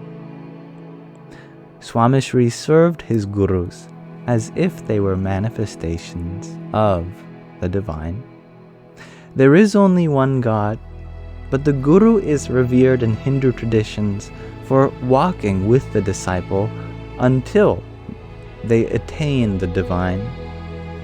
It can be hard to understand this concept because, for many, the modern mind has difficulty appreciating and acknowledging divinity within those around it. However, in Indic traditions, divinity is experienced and acknowledged in all of creation. Hence, seeing the divine within the Guru is not exalting a human as a god-man or even a cult leader, but rather as an intermediary or guide who directs one on the path of spirituality through their own actions and experiences. Earlier in this chapter, we read of Swamishri's Parabhakti for God. He served his gurus with that same attention to detail and reverence. It had been a long few days and nights. Yogi Ji Maharaj's health was deteriorating, and he was to be flown from Gondal to Mumbai for medical treatment. Swamishri was with him in the hospital when his guru left his mortal body. The entire satsang community was in disbelief, and it was Swamishri's responsibility to comfort them and also arrange for his guru's last rites in the town of Gondal. Swamishri and a few sadhus flew from Mumbai to Rajkot and thereafter traveled by road in an open jeep with their guru's mortal body. The mood was grim and made more so by the dry, cold winter winds. Yogi Ji Maharaj's mortal body had been placed on a sizable block of ice for preservation, as was customary in those times. As the jeep departed from Rajkot, Swamishri realized that it was extremely cold for him and the sadhus. He looked at the Guru's body and thought, "My Guru could not stand the cold. He would wrap himself in blankets in the middle of the summer." Swamishri immediately removed his upper garment and covered his Guru's mortal body. He shivered for the next hour as the jeep cut through dark roads en route to Gondal. The onlookers were surprised by Swamishri's devotion towards his Guru's mortal body. The service here presupposes having served his Guru many times over. How else would he have known about Yogi Ji Maharaj's dislike for the cold weather and even brisker draughts? How else would he have known to lay his own upper garment to cover up his Guru? Swamishri was able to serve him in that ultimate moment because he had served his gurus his whole life.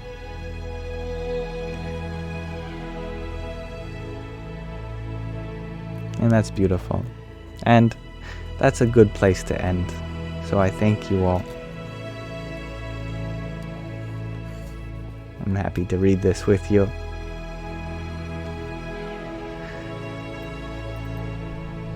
Beautiful, as always. My apologies. I didn't realize that after I turned Mataji off that would come up. I think that was there the whole time, was it? That's embarrassing. I'm sorry. But that's okay. It wasn't covering anything that you couldn't hear with my words. How would I read all of that again? Start from the beginning.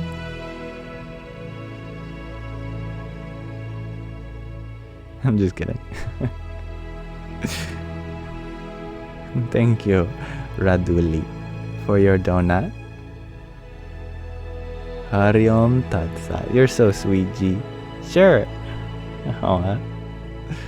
And thank you, Loves the Way, for your rose. Hari Om Tat Sat. And that's cute, Jess. Yeah, you thought it had a meaning to me. No, that's just a symbol that arises when Mataji is going to sleep, you could say. Thank you, Datwa Masi, for your quintet of roses. Hari Om Tat Sat. Gina, you have no roses to send? That's okay. You are never expected. I am happy merely by your presence here. Even then, I am happy with you always. And thank you, Cookie, for your rose. Radhe Radhe. Yeah, TikTok confused that I turned off the camera, so I had to minimize it also.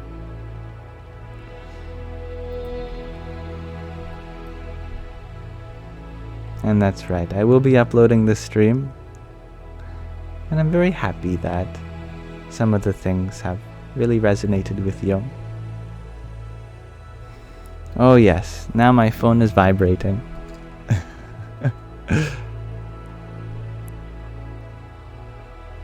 Technology is often one that imposes many challenges and opportunities for patience,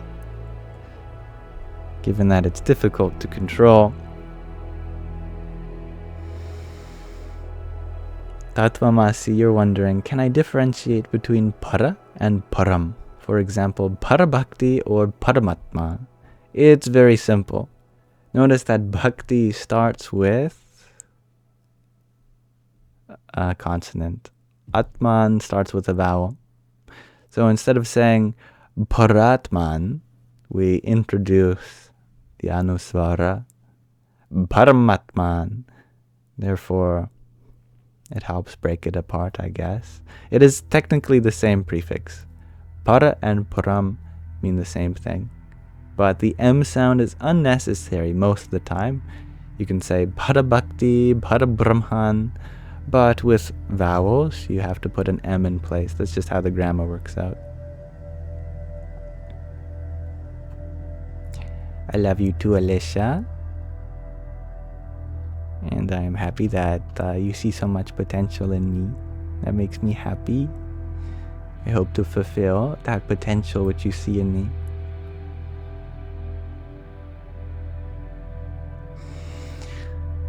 We're going to close tonight with a meditation. It's a meditation from Pramukh Swami Maharaj. We're going to watch a video of him speaking, and I will be reading out the subtitles for you. He's not speaking in English, so I'm going to mute the audio itself, and I'm going to read out to you the translation, which that gives me a lovely seva to do, being an intermediary from him. That makes me happy. We read lots about Pramukh Swami Maharaj so far, but we have yet to hear him speak. I guess we still will yet to hear his voice, but we will listen to his words, see what kinds of things he had to say.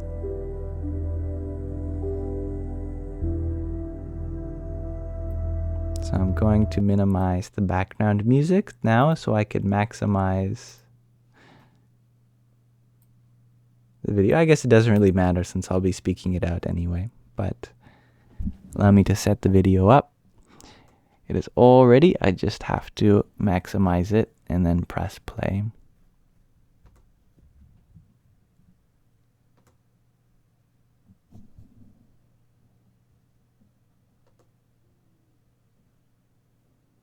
And while I'm at it, let me turn off the scrolling text so you can see it better. And this will be our meditation for tonight.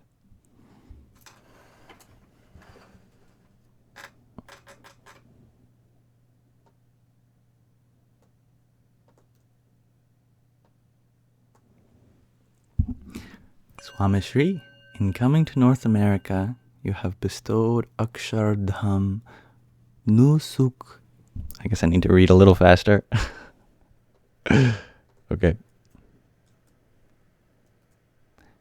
Nusuk upon all of us.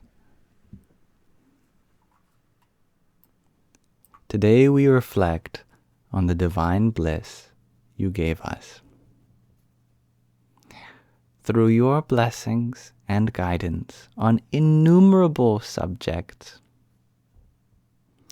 seeing faults in others is to our extreme detriment. Not just detriment, but extreme detriment. How do we repent for the fault finding we've done until now? There is no way. Why else does Gunatitanand Swami emphasize this topic at such great length? Don't find faults, don't find faults, don't find faults. Finding faults destroys everything.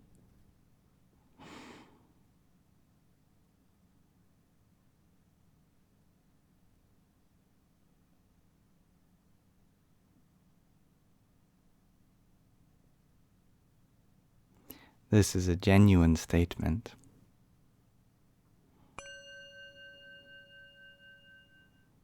When you adopt a mindset of finding virtues, you see virtues everywhere. Pramukh Swami Maharaj has done this his entire life. He has continuously recognized the virtues in others. Be the servant of a servant of a servant. There is no loss in that. If we take this approach, we can offer devotion without any worries. To become a true satsangi, a true associate in spiritual gatherings, we must become the servant of a servant of a servant of a servant. For one who does seva, selfless service, with humility, all obstacles are repelled and removed. Our true demise is when we stop seeing divinity within others. God is truly pleased with those who see divinity within others. Bhagwan Swaminarayan himself has said that as we see more divinity in devotees and the Satpurush, the true person, our deepest attachment to the world is increasingly eroded. What gives life to the body? Bhajya.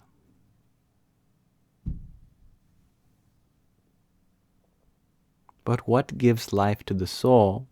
Sudrabhav,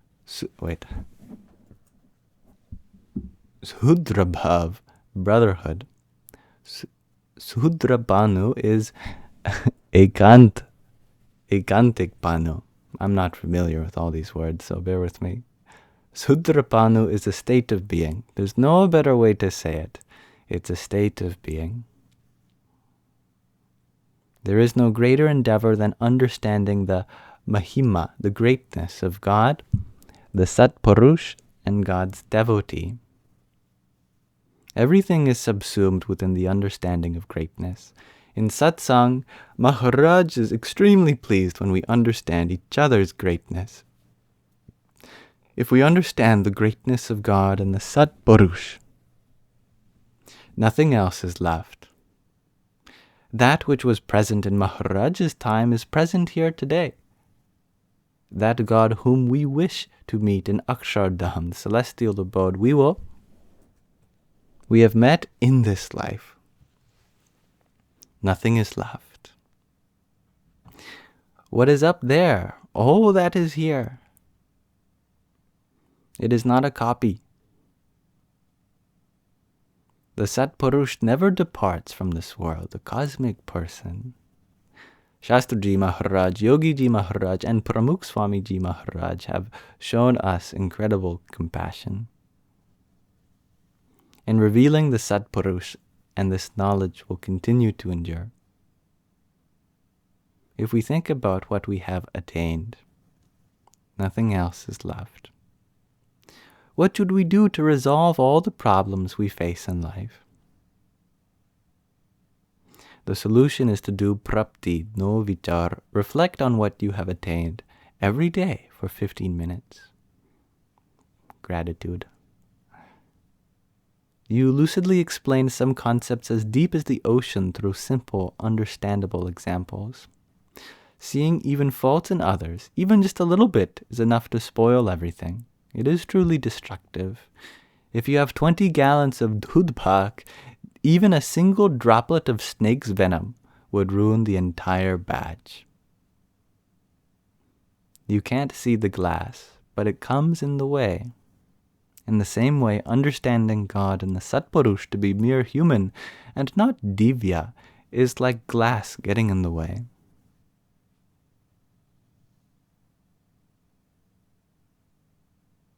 But if this erroneous understanding is removed, then we become one with Bhagwan, the divine personality, and the Sant, the saint.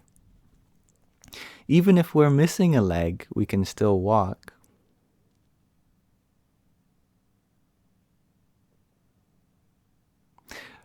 But out of a pair of wings, if we are missing one, then you can't fly.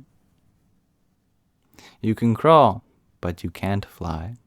You need 2 strong, equal wings. If they are proper, then you can fly. That's why Bhagwan Swaminarayan and Gunatitanand Swami have said, you need to be firm in both Agna and Upasana. You cannot be deficient in either.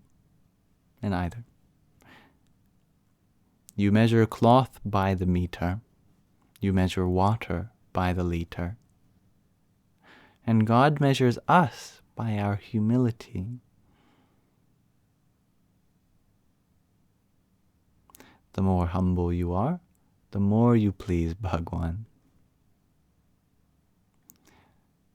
You defined important satsang concepts in novel and thought-provoking ways. A das, servant of Bhagwan, is one who understands the greatness of others and recognizes his or her own faults.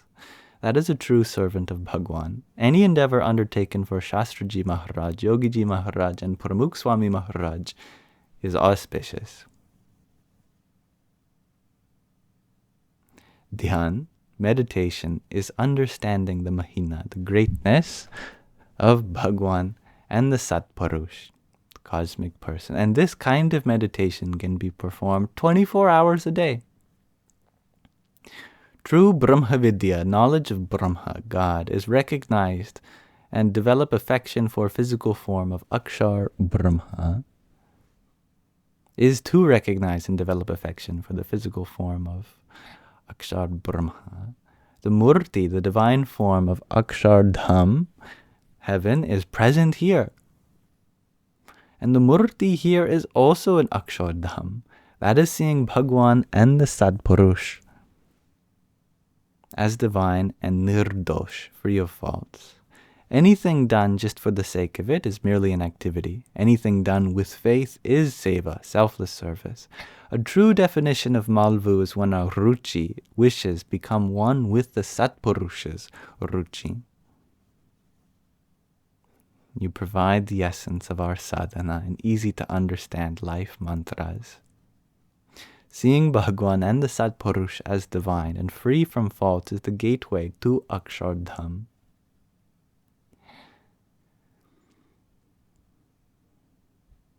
You gave divine blessings that have become lifetime memories for us. Bhagwan and Satpurush eliminate the mess of character defects within us and hurl it hundreds of miles away from us.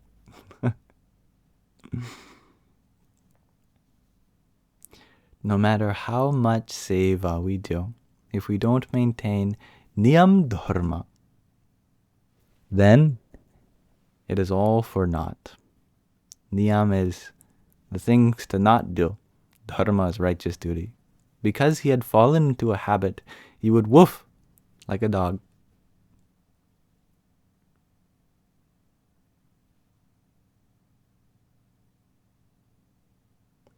A tangle forms. Even if you don't want to listen, he would chant God's name in your ear. Understanding this to be a great privilege, we want to continue this seva and immerse ourselves in it.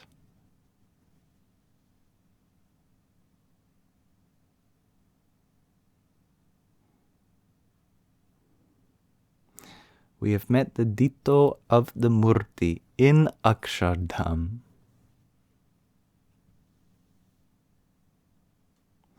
We have to internalize Akshardham, God's abode, and do arti, puja, etc. in there.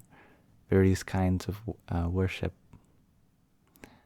Swami Bappa, over 101 days, your divine perspective and inspiring blessings have truly given us Akshardham nu Sukh. Okay. Thank you, everyone.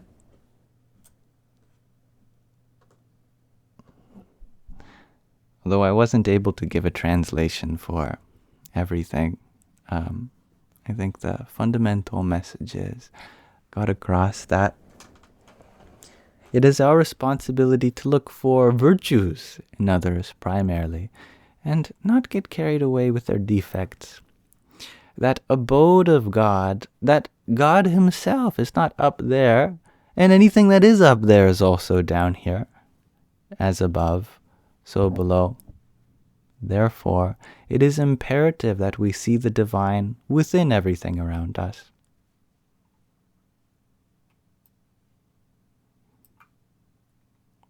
So thank you for watching with me, and thank you, mundane human things, for your heart meat. Hari Om Tat Sat. Thank you, hippie heart sister soul, for your heart meat. Jai Sita Ram. And Heather, thank you for your cloud bread. Radhe Radhe.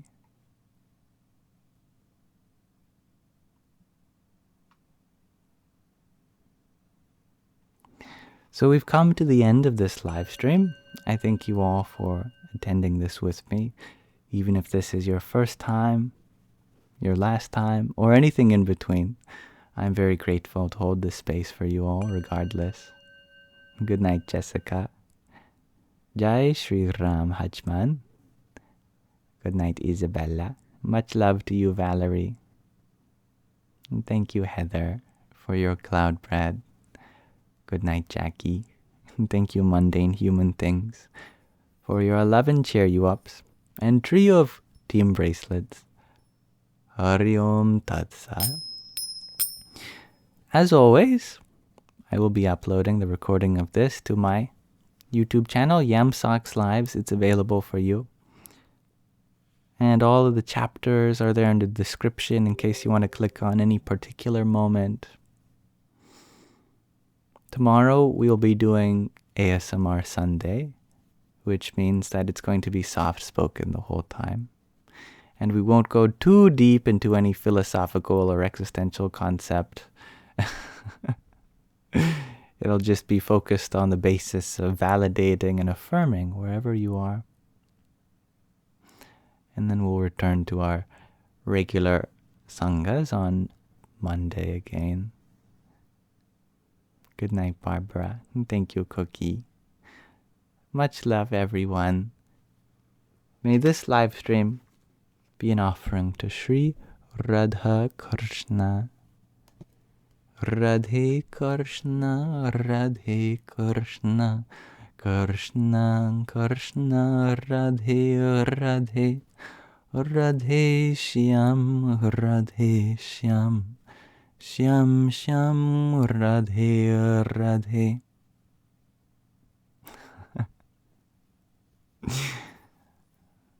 Do I do any angry voice ASMR?